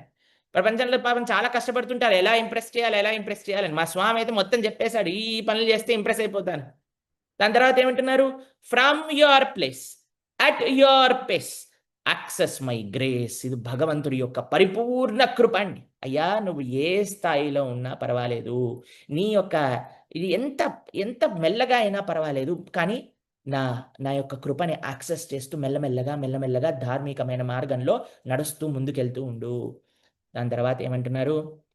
ఈ మోడర్న్ ఇజం, ఇప్పుడుండే సమాజం ఏమంటుందట అంటే not what we believe but what our personal practice is. ఆధునిక ధోరణి ఏంటి? నువ్వేం నమ్ముతావో మాకు సంబంధం లేదు, నువ్వు ఎలా ఆచరిస్తావో అది మాకు ముఖ్యం. కాబట్టి మనందరం సనాతన ధర్మంలో ఉండే ప్రతి ఒక్కళ్ళు, కృష్ణ భక్తి మార్గంలో ఉండే ప్రతి ఒక్కళ్ళు కూడా మన యొక్క మార్గాన్ని, మన యొక్క ఆచరణని భగవంతుడు ఎలా ఉండాలి అని అనుకుంటున్నారో అలా తెలుసుకొని మనల్ని మనం మార్చుకొని మంచి ఒక ఎగ్జాంపులరీ స్టాండర్డ్ని ప్రపంచానికి చూపిస్తే మొత్తం ప్రపంచం భగవంతుడి దగ్గరికి వస్తుంది. మొత్తం ప్రపంచం సనాతన ధర్మం వైపు నడుస్తుంది.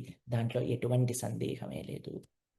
హరే కృష్ణ కృష్ణ కృష్ణ హరే హరే, హరే రామ రామ రామ హరే హరే. శ్రీకృష్ణ భగవాన్ కీ, శ్రీమద్భగవద్గీతా కీ, జగద్గురు శ్రీల ప్రభుపాద కీ, అనంత కోటి భక్త బృంద కీ.